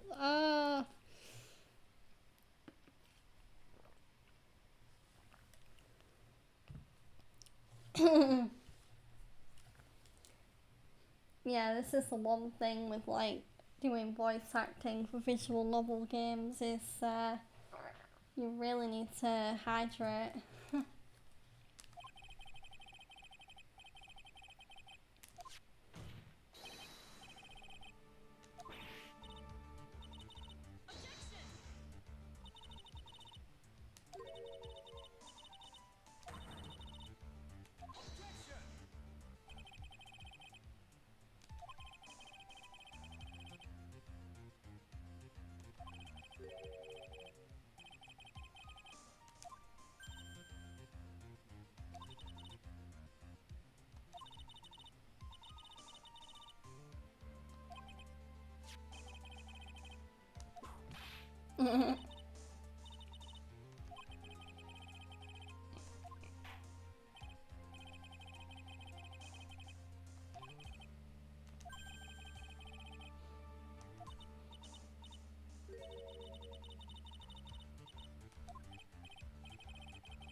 Okay, so new comments about Iris have been added to the testimony.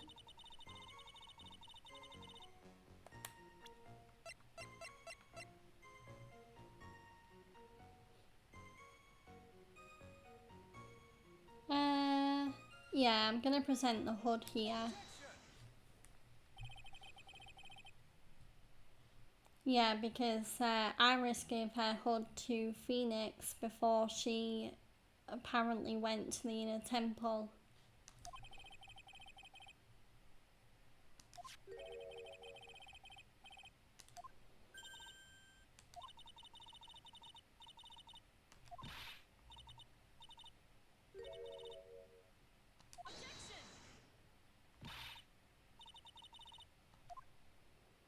Yeah, see, if Iris was wearing it, we wouldn't have it.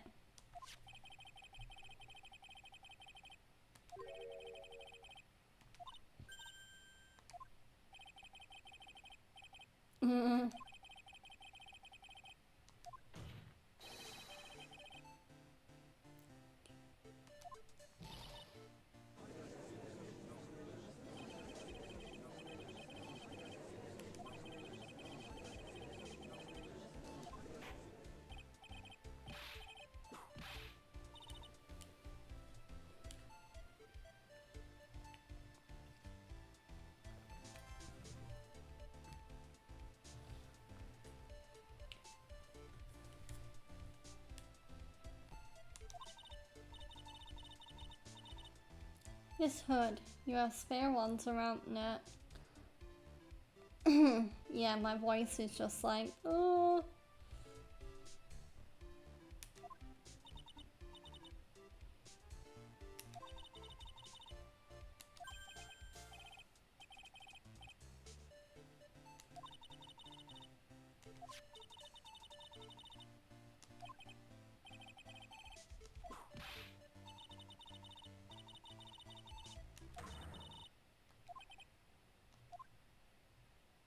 I think there is a contradiction there.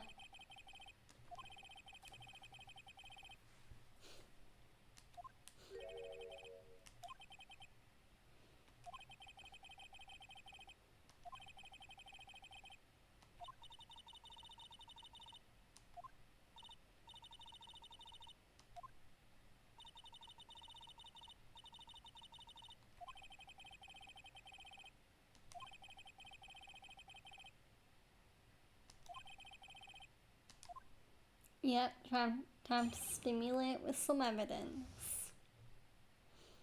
But first we have a new testimony.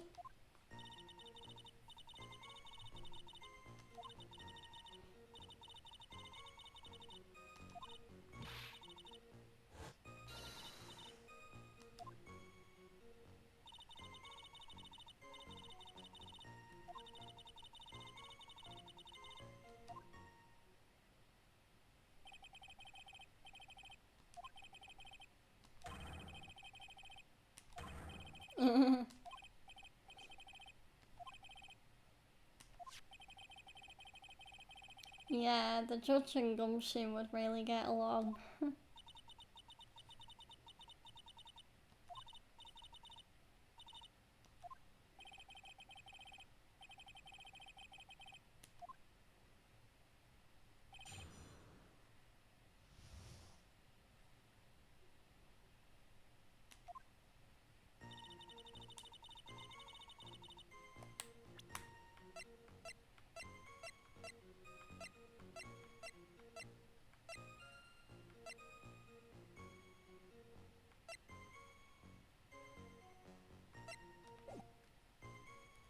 Okay, press.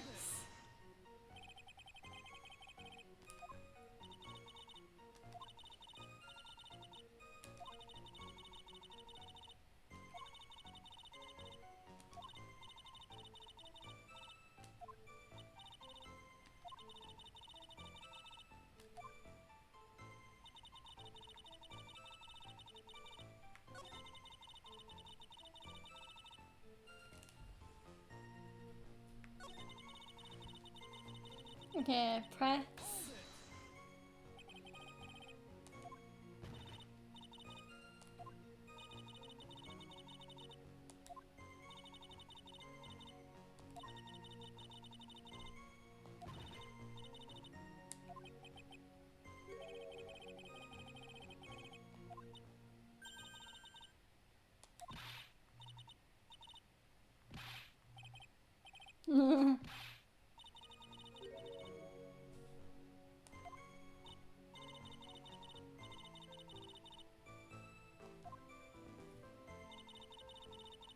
Okay, so if, yeah, I think I know where the contradiction is or what it is. I think Bikini came back too late and Elisa Nim was already dead.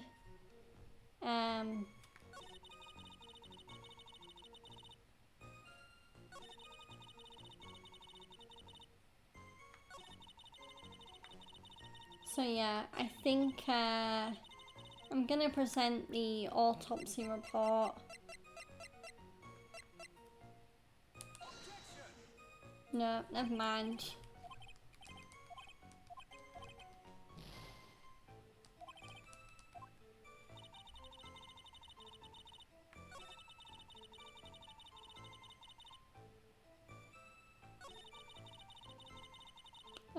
Press.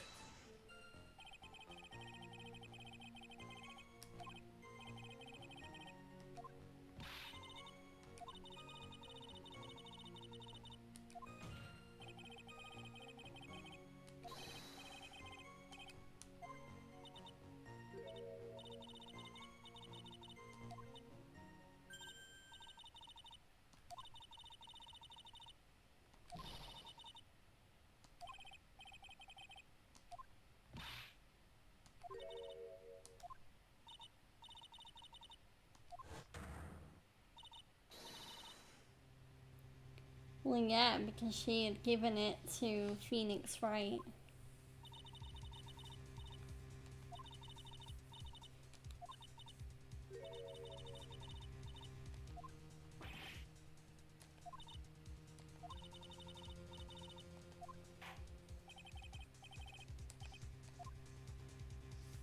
Uh,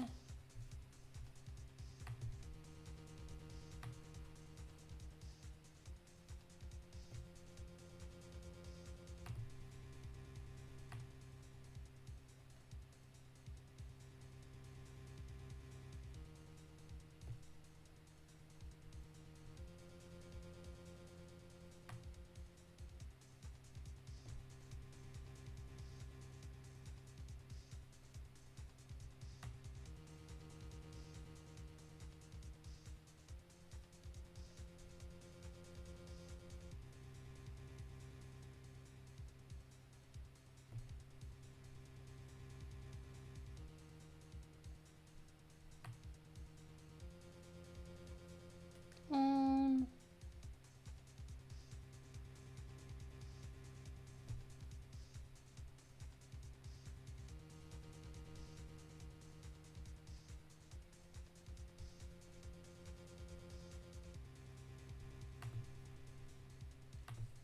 I'll say it's not important.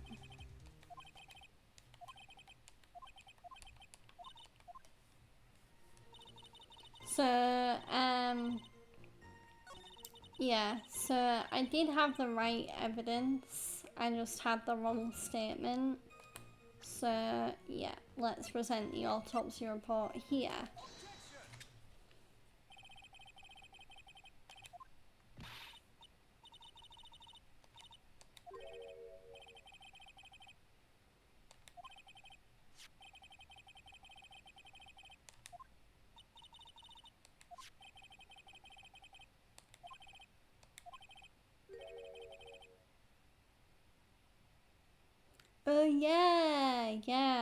I can't believe that didn't click with me. Yeah, there's no way that Bikini would have been able to hear Elise falling before she saw Iris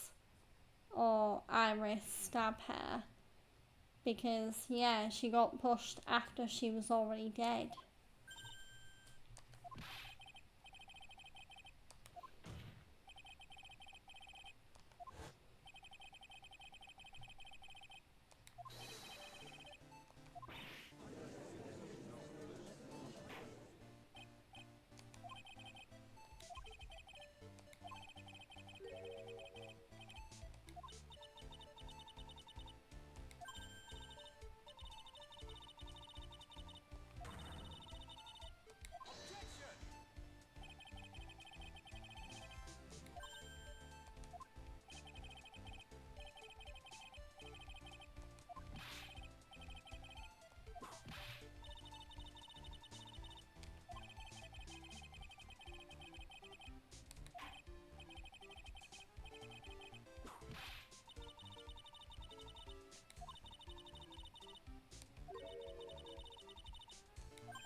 Yeah, it's when the blade is pulled out. Yeah, You see it all the time in TV shows and movies and even video games where if a character gets stabbed, the most trauma comes if they remove the knife.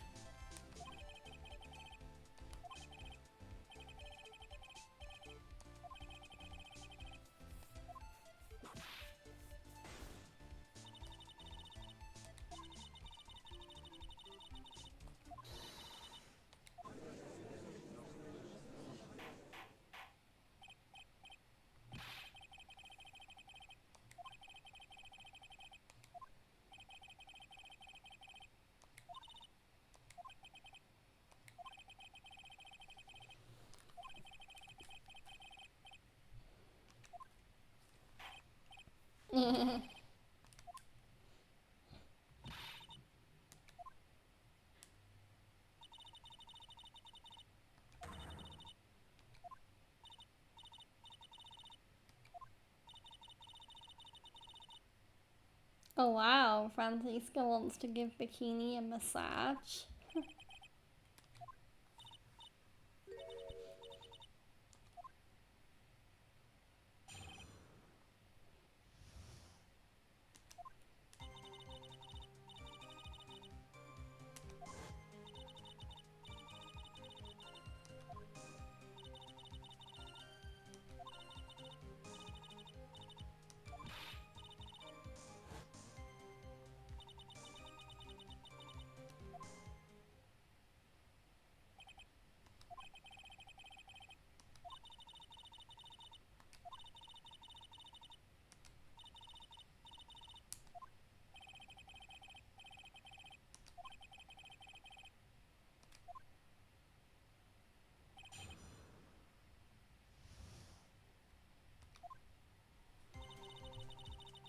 Okay, press. Well, actually, I'll look in the court record.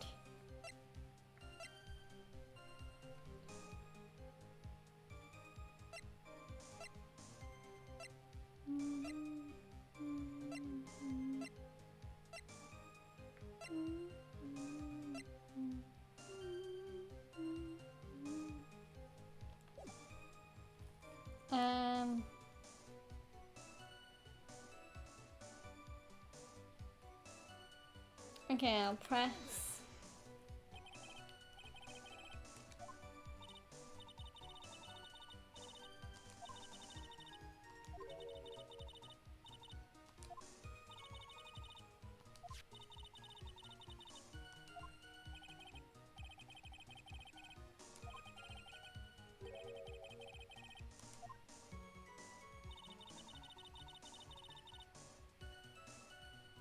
Press.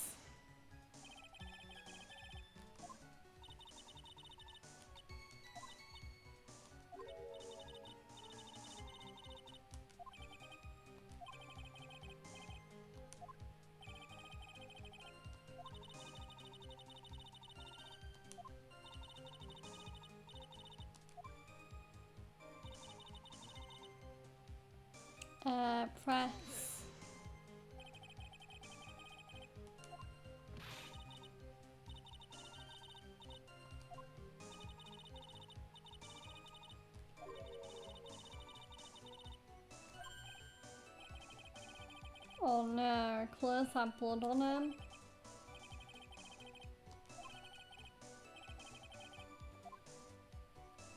Press square there.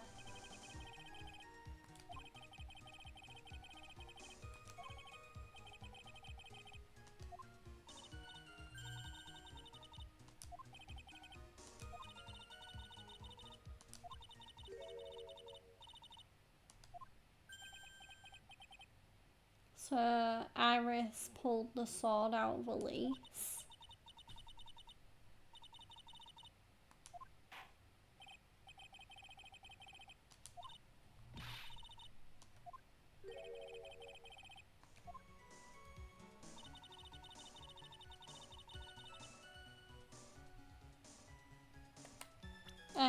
Yeah, I'm gonna present the shit sheeter because there's no way a blade that looks like that will come out of a body smoothly.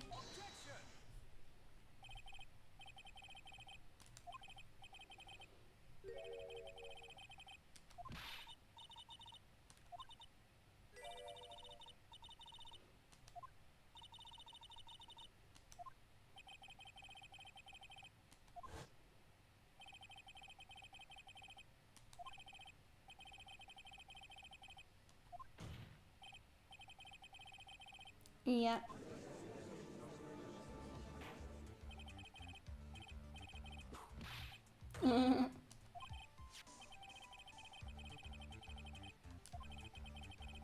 No.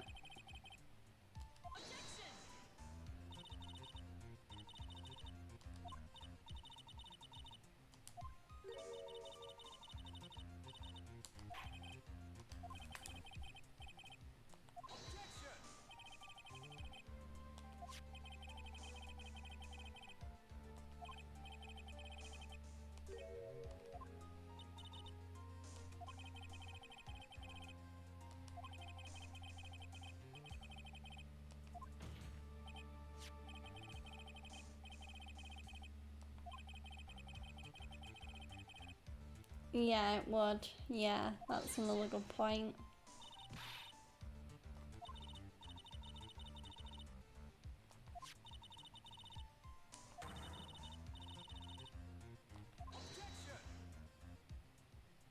Franziska just wants to believe that because she's the prosecution.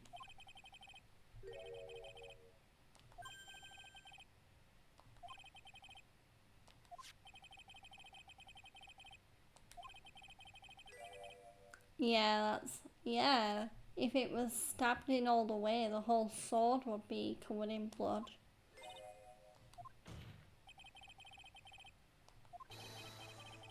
Mm-hmm.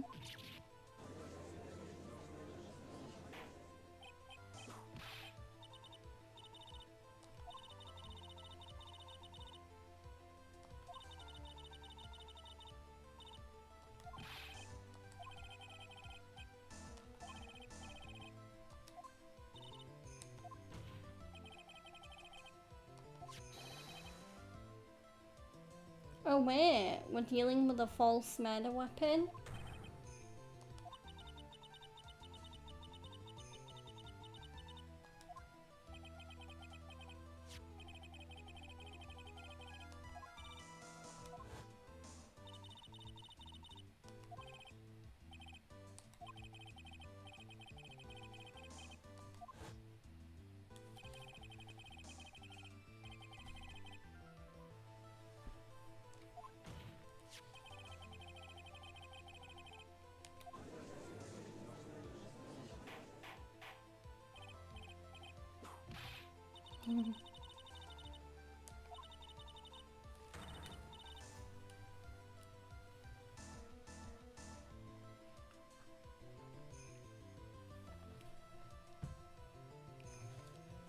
Hopefully you guys don't mind me not reading for a bit. Yeah, I do think my voice is slowly recovering, but it's still a little hoarse.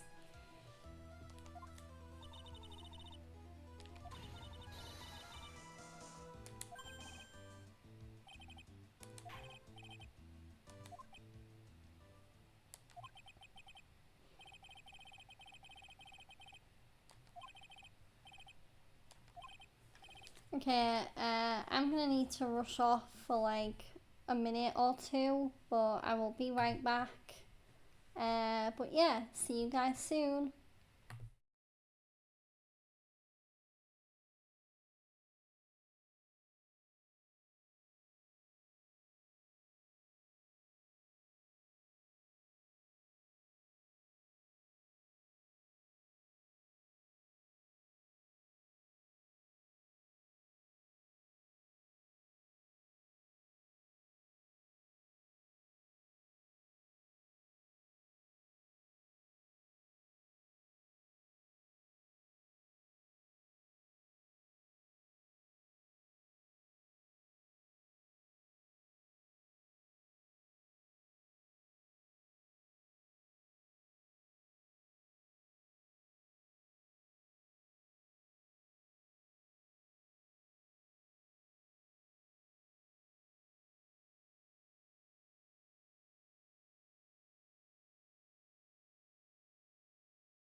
Okay, I am back.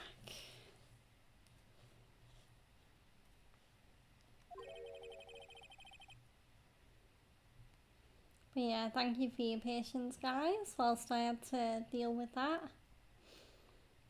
But yeah, happy Monday, everyone. I do hope everyone is having a great day. Yeah, I'm certainly glad I'm making what seems to be a fair bit of progress in the case today. Um, yeah, um, and yeah, I hope anyone else that's dealing with the current heat wave in the UK right now is staying hydrated, staying safe, watching their temperature.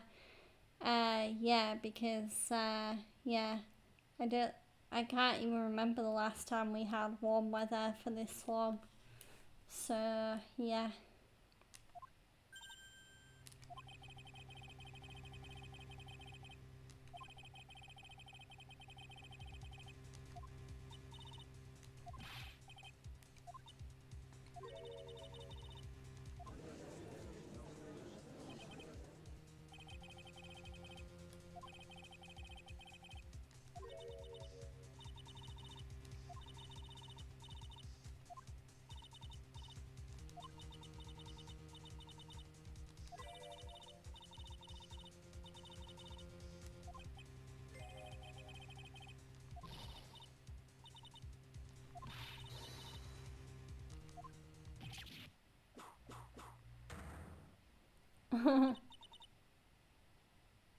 Franziska is in full on whipping mode.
Okay, we have a tracks photo.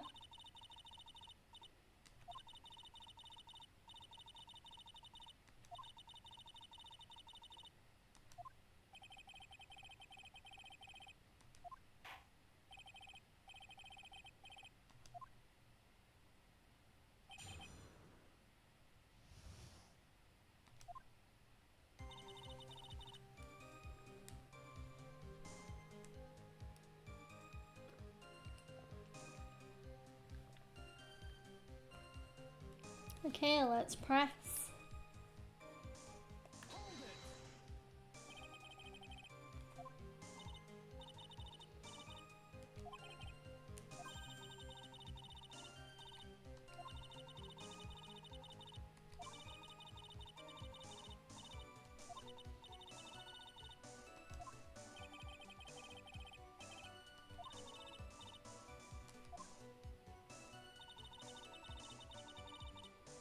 Press.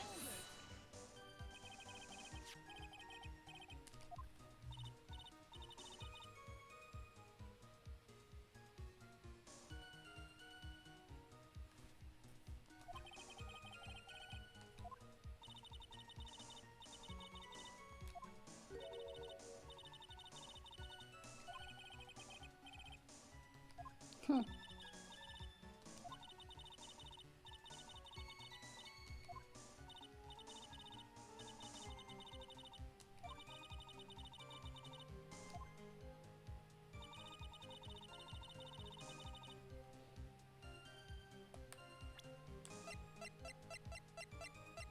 I wonder if there's a contradiction in the tracks photo.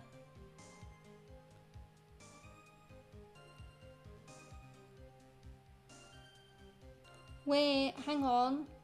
Wait, the footprints, but look at how the footprints go under the tracks. Yeah, I think that's it. Or it might be it, but wrong statement.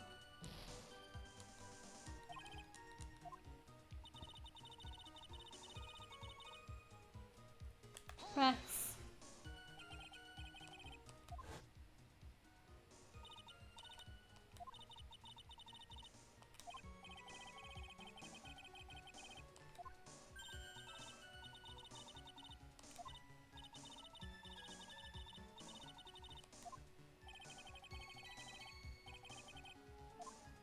Press by there.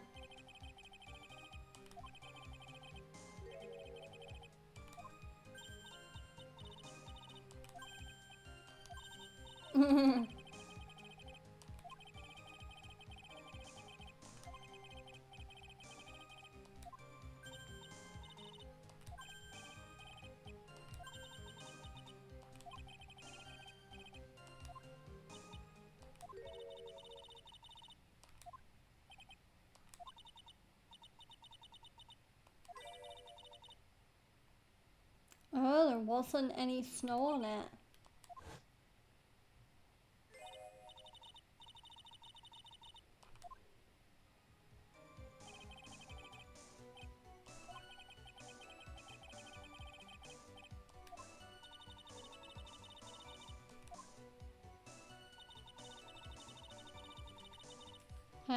Press.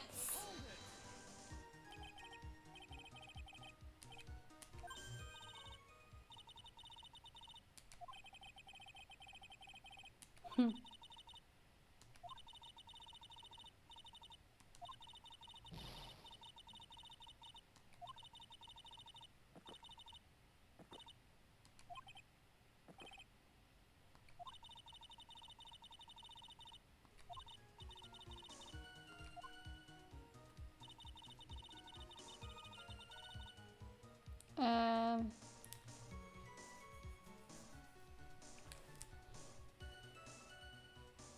Press.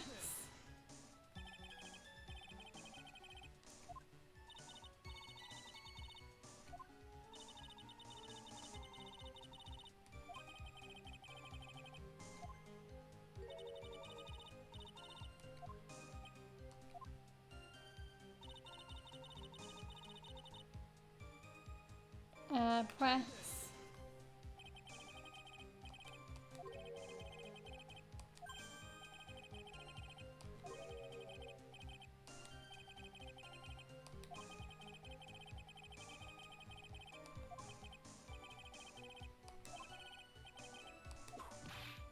Mm-hmm.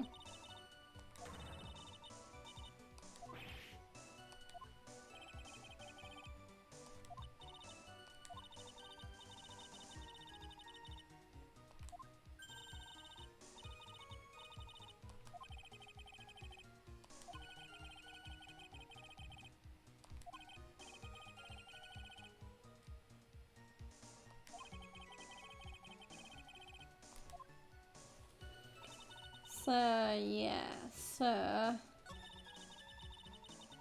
um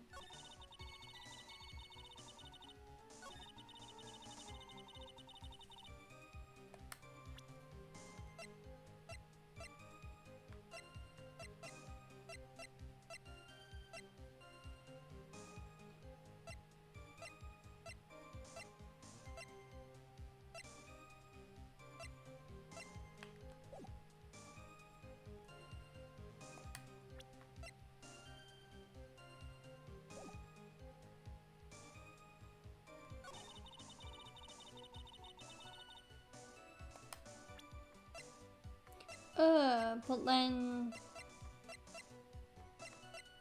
wait, if they came back, then there would be more than one track. Yeah, there we go. I figured it out. Yeah, if if they came back to the main hall from Dusky Bridge, there wouldn't just be one track.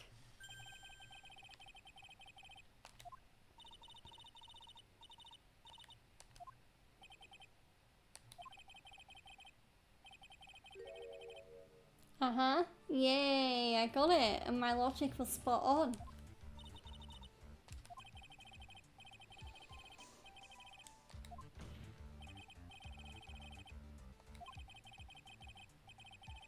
Mm-hmm.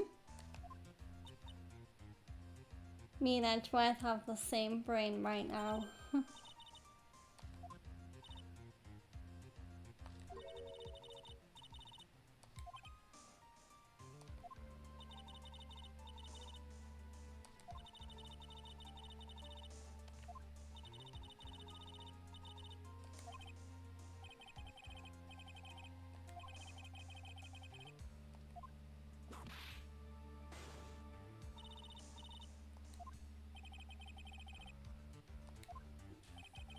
Oh, okay.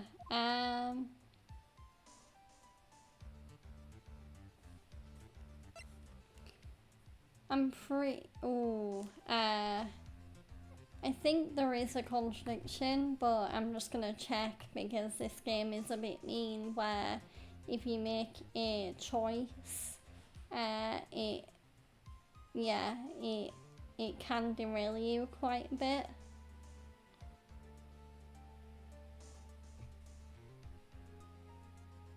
Okay, yeah.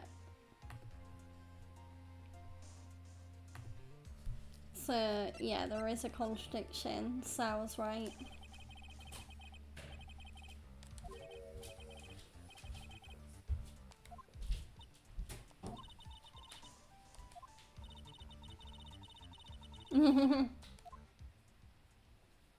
Because he's trying to prove a point, Franziska, that's why.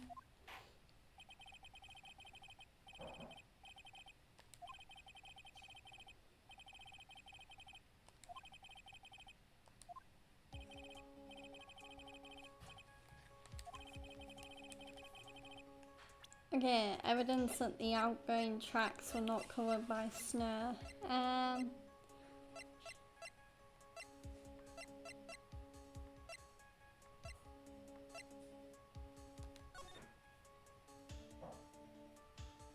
Oh, wait, maybe because it was lightning, maybe that might have, yeah, because the snow stopped at one point, and it would have stopped by the time someone would have got back to the main hall. So, yeah.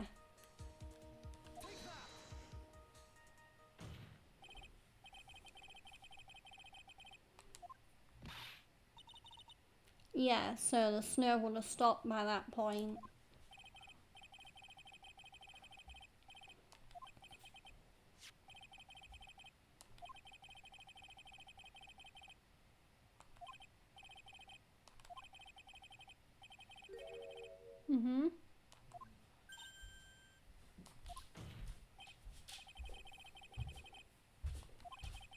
Yep, the snow had already stopped falling. Yay! Okay.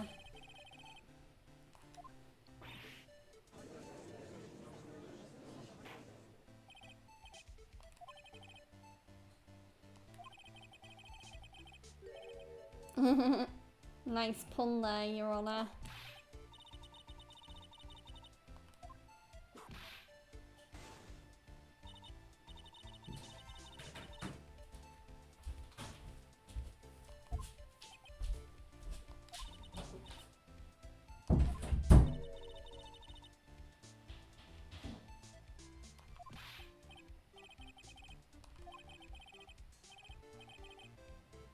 By the way, if you hear any background noise, that's just my fiance moving around the house. Yeah, it's nothing that concerns me, it's just general background movement.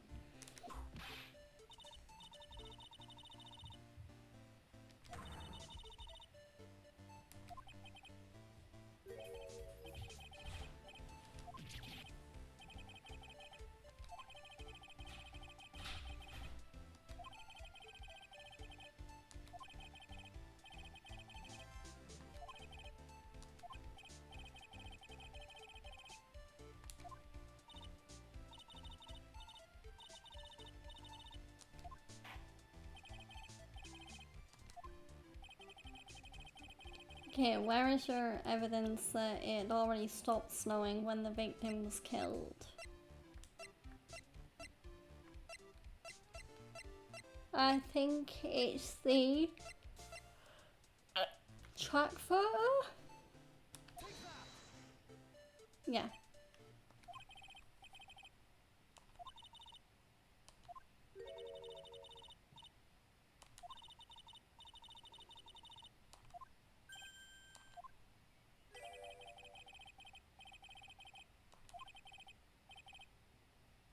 Oh no, I did get it wrong. God damn it.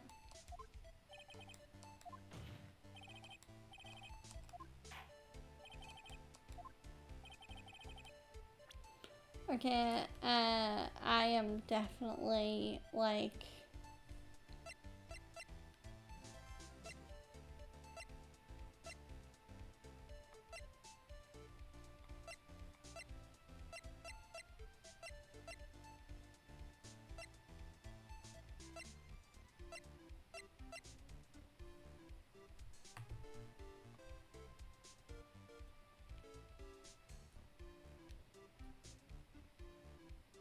Present the crime photo. Okay. Yeah, there we go. Because, yeah, I did not want to get a game over there, so...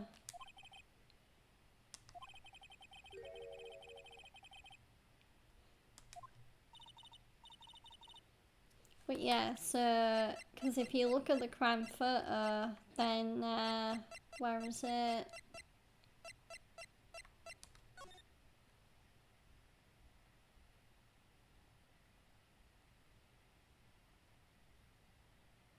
Yeah, I think there's an area in this photo somewhere that proves it had stopped snowing.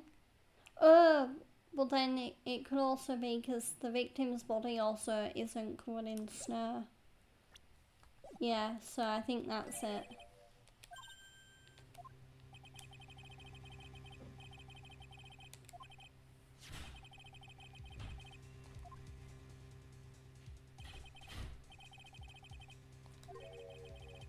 The victim's body, yeah.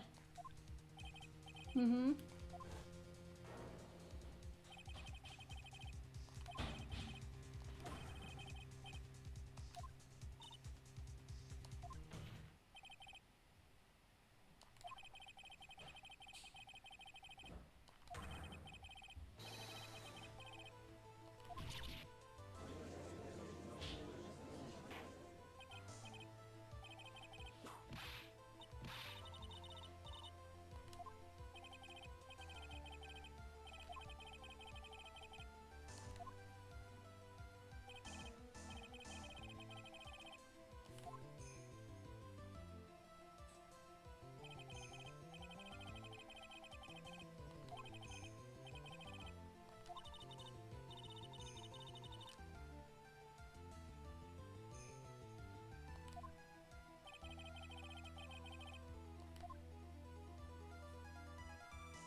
So had Iris already gone back?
Yeah, who knew snowmobiles of all things were so troublesome?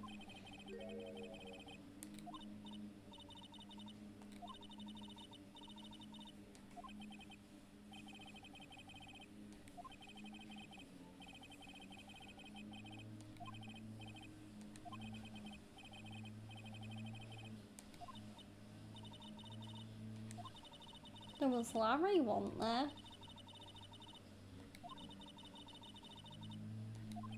Yeah, I think we're gonna call Larry to the stand next. Mm-hmm.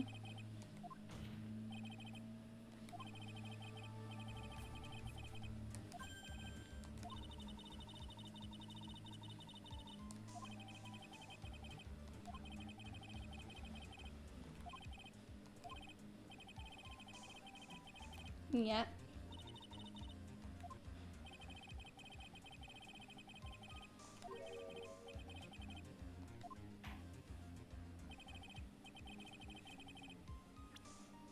Obviously, we are referring to Larry Butts.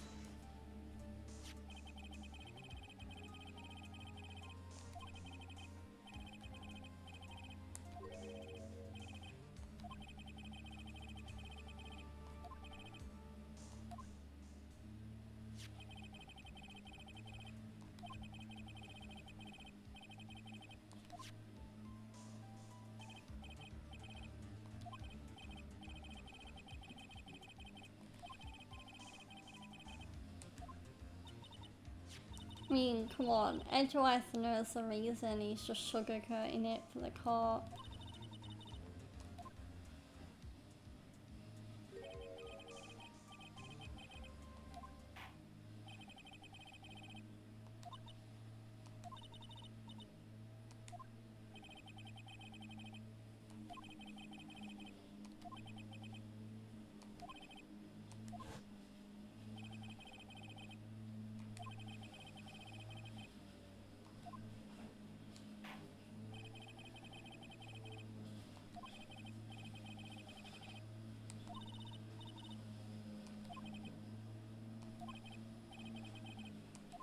Okay, court is now in recess. Let's go.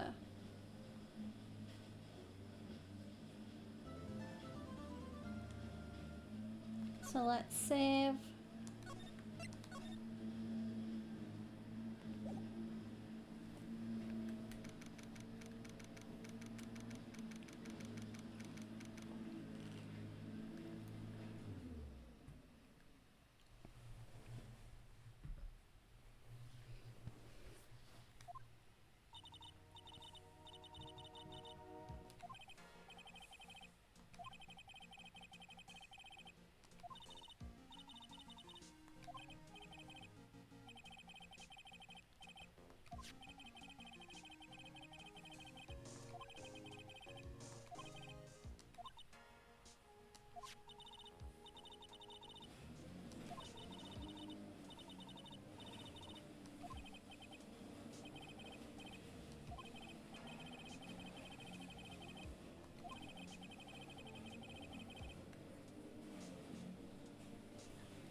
Oh, so Iris did use the snowmobile.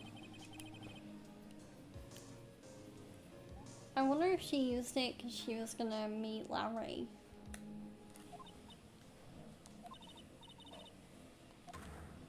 Oh no, Cyclops! Iris, no! And there's 5 of them!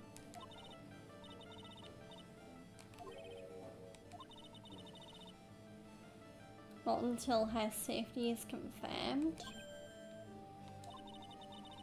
Oh, she means Maya's safety? Huh.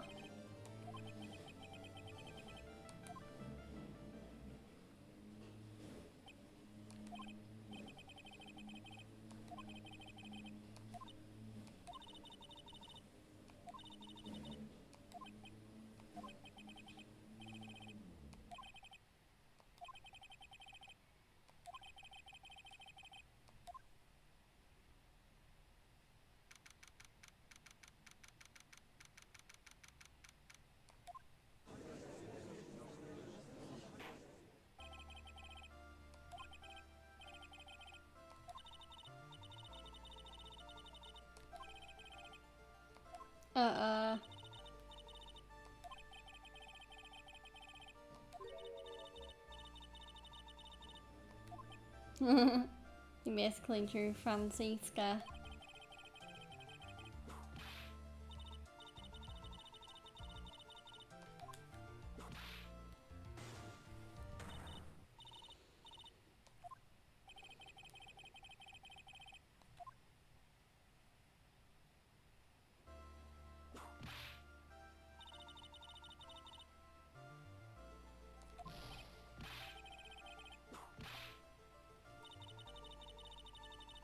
Tried to run away from the bailiff. Oh, no. Still a little horse.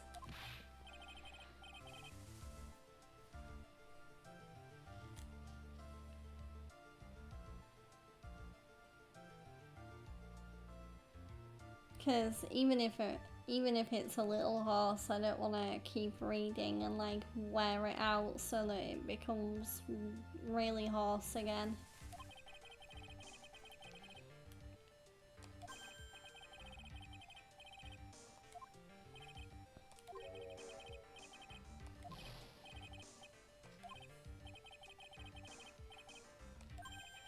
Working in the fields? No.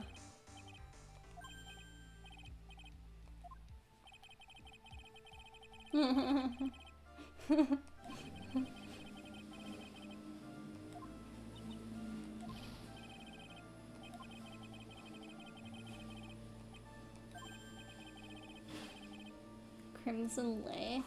Okay.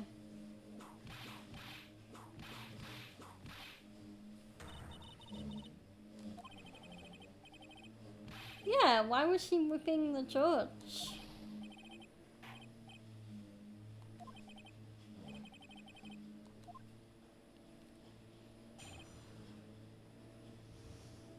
Okay, it's time for Larissa's first witness testimony.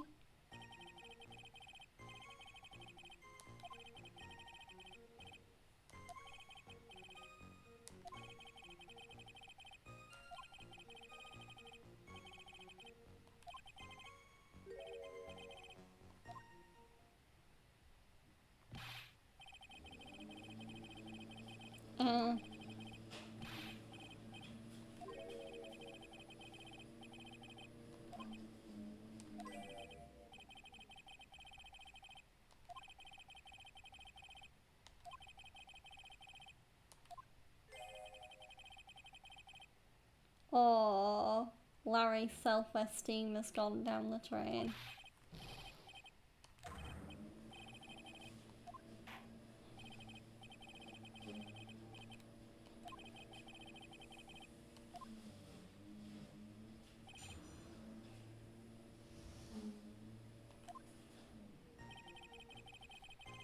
Okay, press.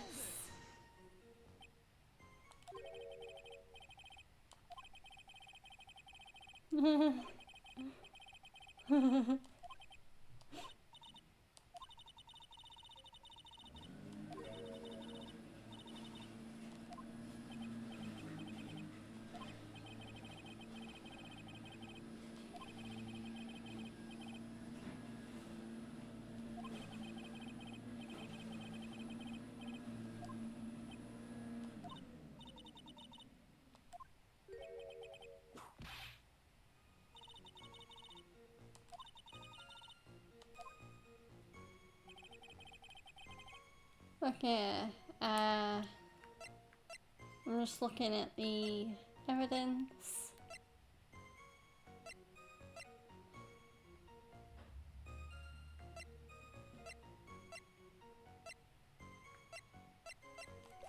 Okay, press.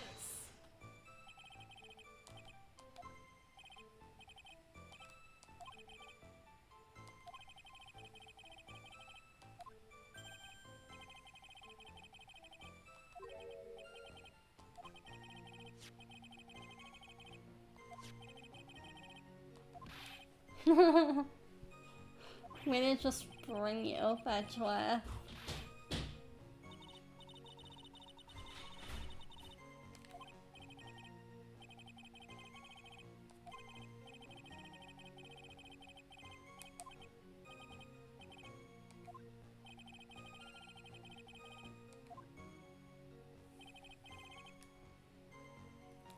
Press.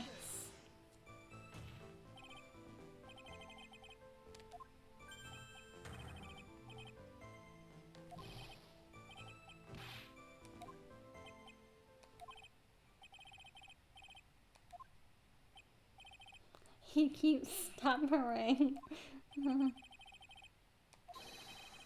Yeah.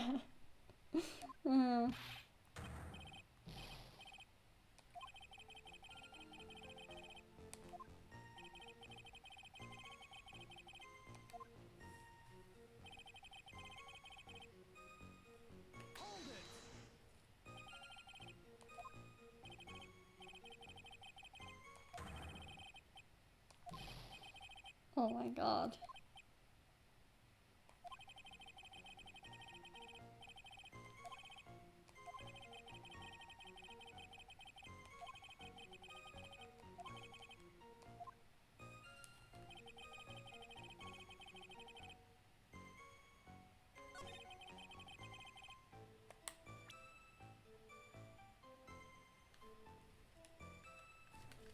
Oh, god damn it.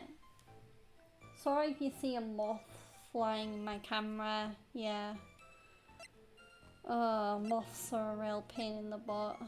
At least I'm hoping it's a moth.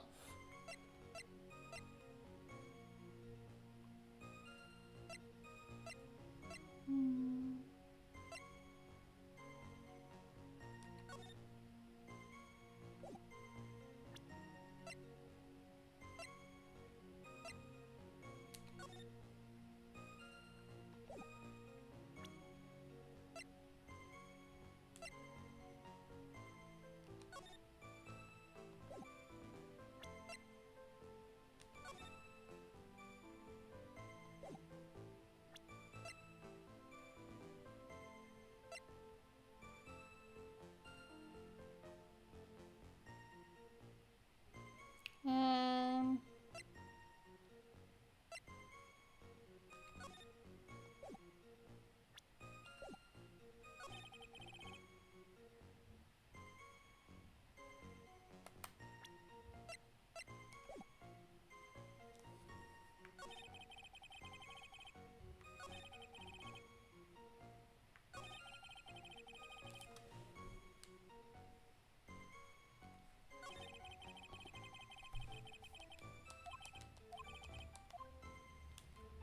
Right, yeah.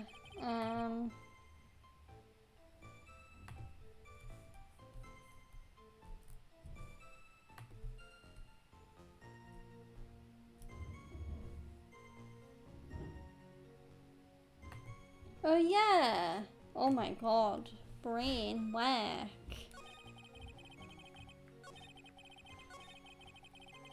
Yeah, he did see someone. He saw Phoenix Wright. Oh my god. Yeah, my brain wasn't working there. Oh my god.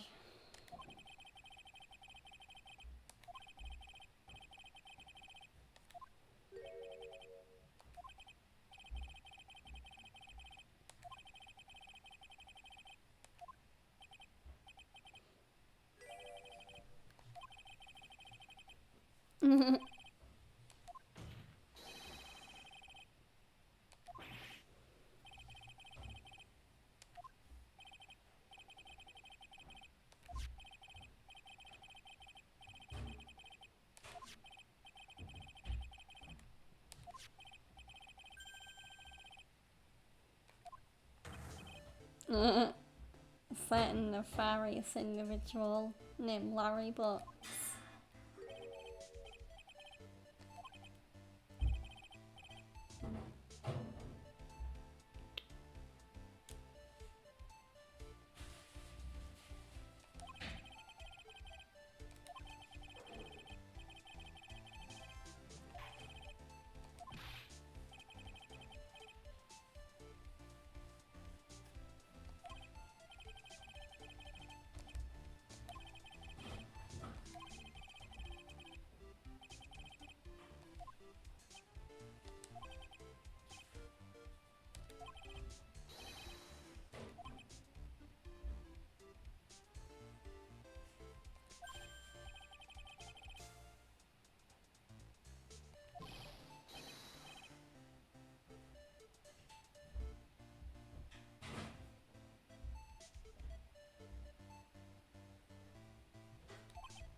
Okay, part 2 of what Larry saw.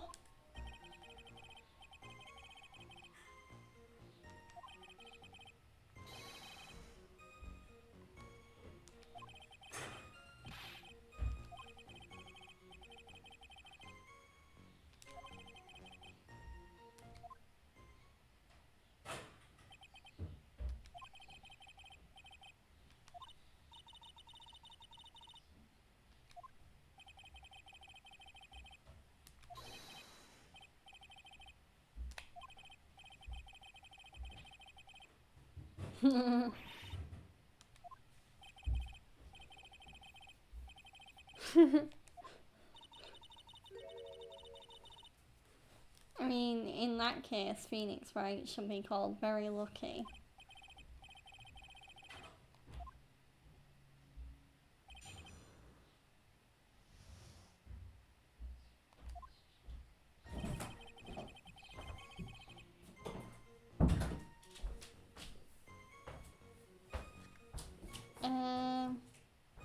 Press.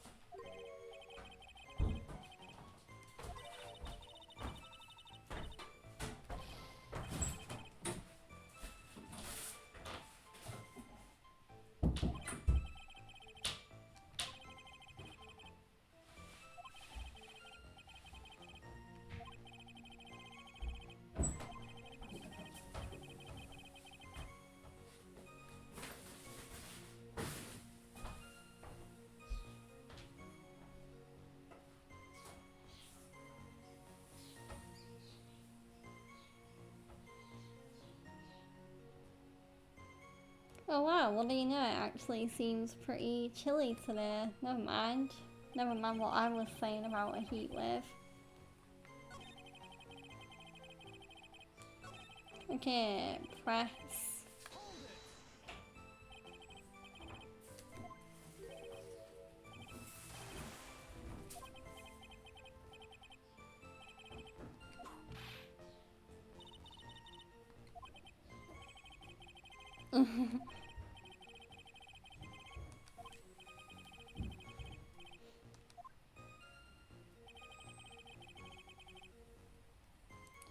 Press.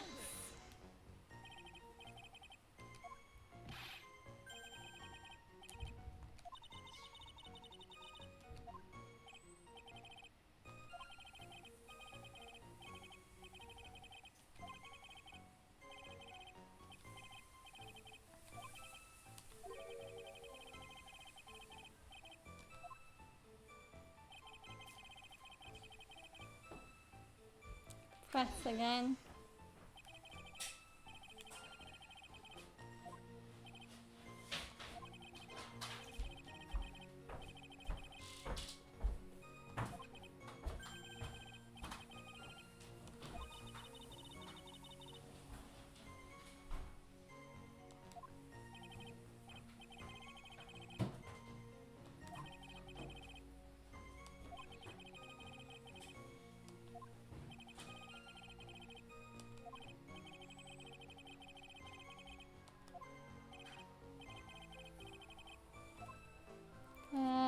Okay, why didn't you call anyone?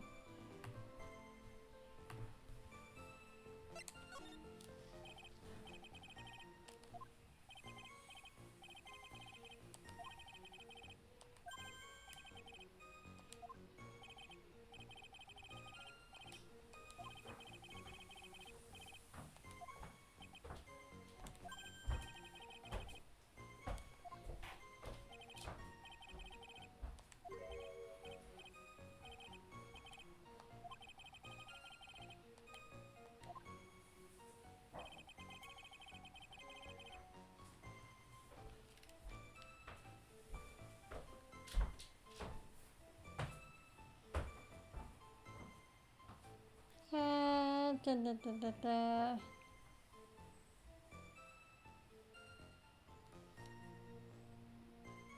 Yeah, sorry if I seem a bit distracted right now, guys. The door is open and Go ahead and talk. yeah, but it's like I'm also getting tired, Right. and there's also background noise. Well, it's done now. Okay.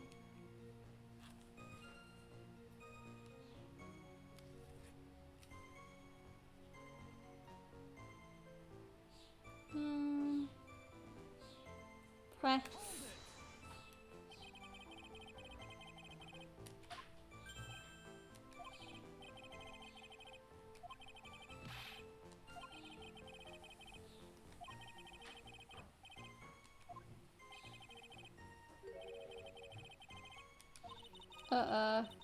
Edgeworth's feeling uneasy. That can't be a good sign.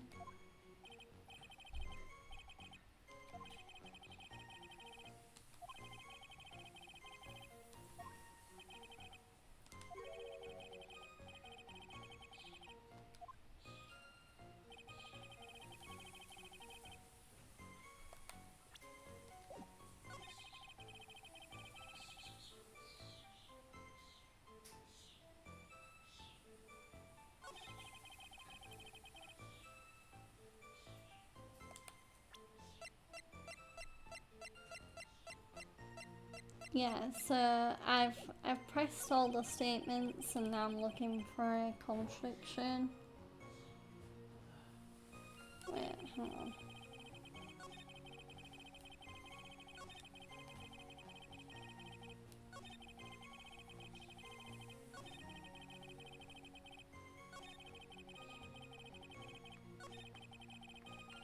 When did the thunder start again?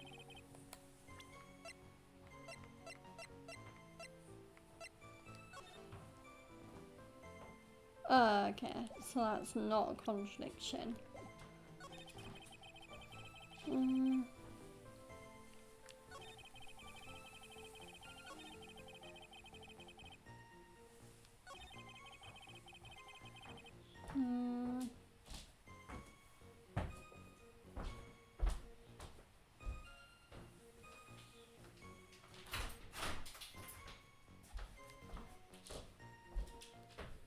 Okay, right.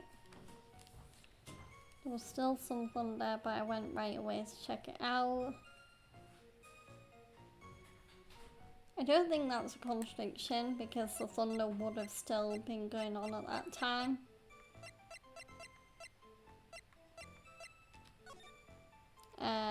Yeah. Oh wait, lightning struck Dusky Bridge at 10:45. Wait, hang on.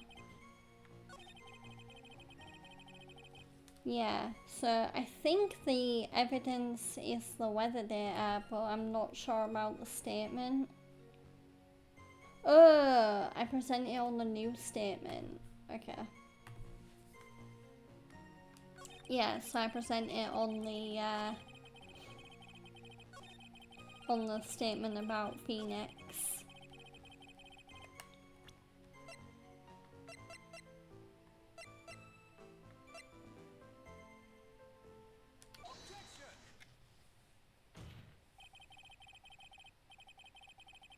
Wow, your very existence being a contradiction. Damn, Edgeworth, that's cold.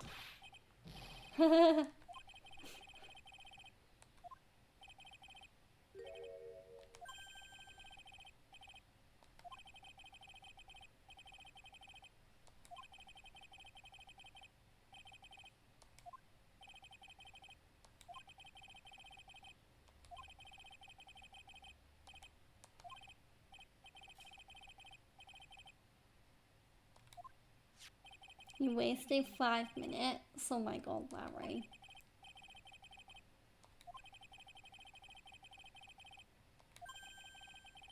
Fucking moth, go away.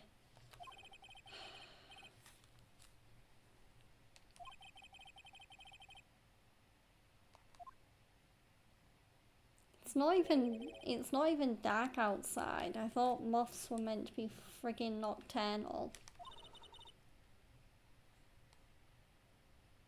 Stupid thing.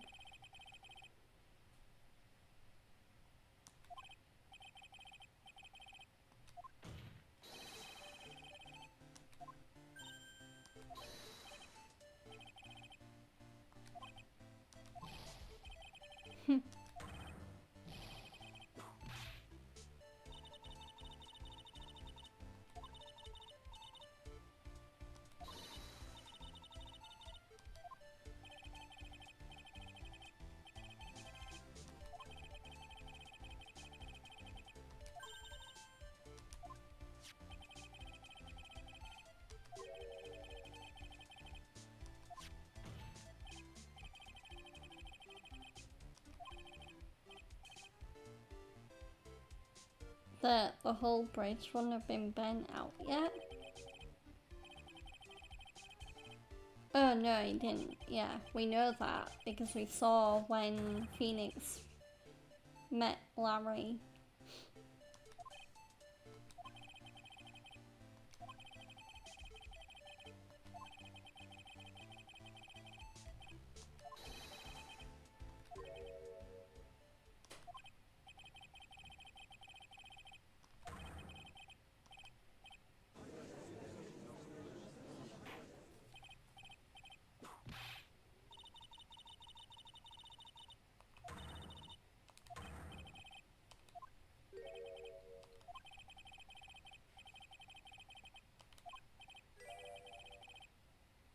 Yeah, why didn't he report the accident, huh, Larry?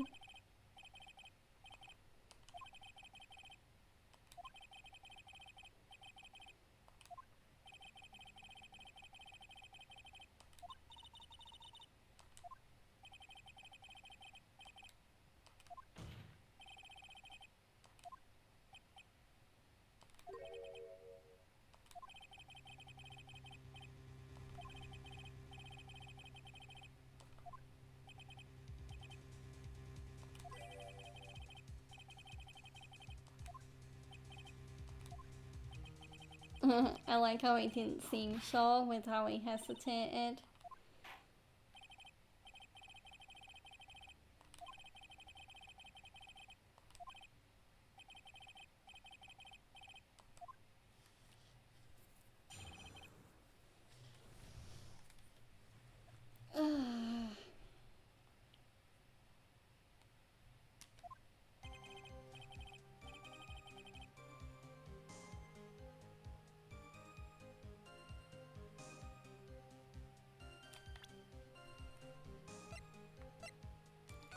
Okay guys, yeah, I'm gonna end the stream a little bit early just because yeah, like I don't know what fucking hell.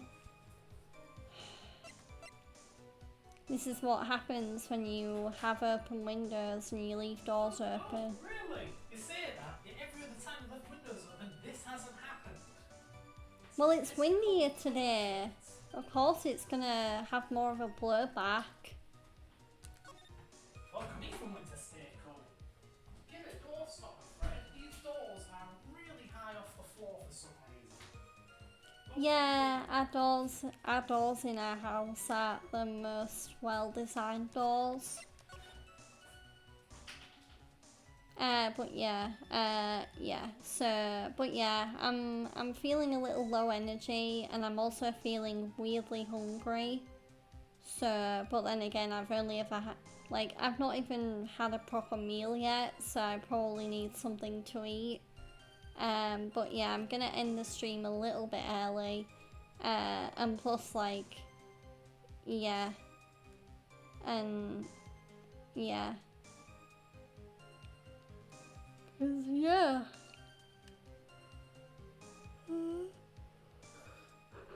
But yeah, wait, I'll just double save or triple save just to make sure. There we go. Okay, let's see. So, but yeah, thank you for watching the stream. Yeah, we did about 3 hours today, and we did actually make some pretty good progress. We're actually a fair bit into the first part of the trial. Because this is the final case of Trials and Tribulations, it's a bit of a longer case, so yeah, there will be a bit more investigating and a bit more trial. But yeah, I'm still glad I managed to get a fair bit done today, even though I wasn't quite able to go up to 3 hours. But yeah, so let's put it on end of stream scene. I will mute my audio so you can hear me better. But yeah, so I will be back tomorrow, and I'll be returning to Yakuza 2 Kiwami, which I can't wait to get back to because, yeah, I always do love playing the Yakuza games, and I'm looking forward to continuing Kiryu's journey that kind of takes him across Kamurocho and Kansai in or certain Bori, I should say. But yeah, so I'm just gonna close Phoenix, right? So yeah, let's see who I can raid, and then yeah, I'll probably get to making myself some food because I definitely need to eat. Okay, so Kev's on playing Kazan.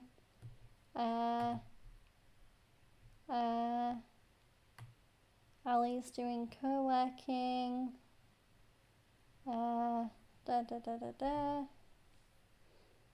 Cultaholic is playing WWE 2K25 Universe mode.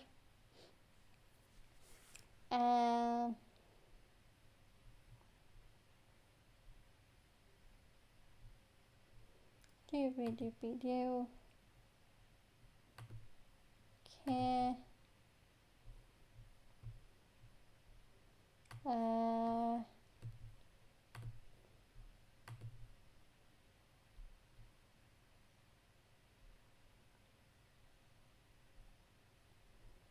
Okay. Yeah, we're gonna raid Kev. I think he's playing some First Berserker Kazan. Yeah, he's a great streamer, an all-round cool dude. It was really nice to also talk about Attack on Titan with him a little bit last stream, which is last time I raided in, which was Attack on Titan is probably up there as one of my favourite animes of all time.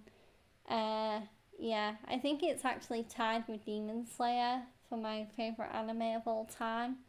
But yeah, I can't recommend watching Attack on Titan or Demon Slayer enough if you've not seen them.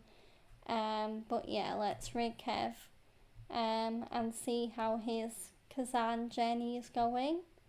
But yeah, let's start the raid. And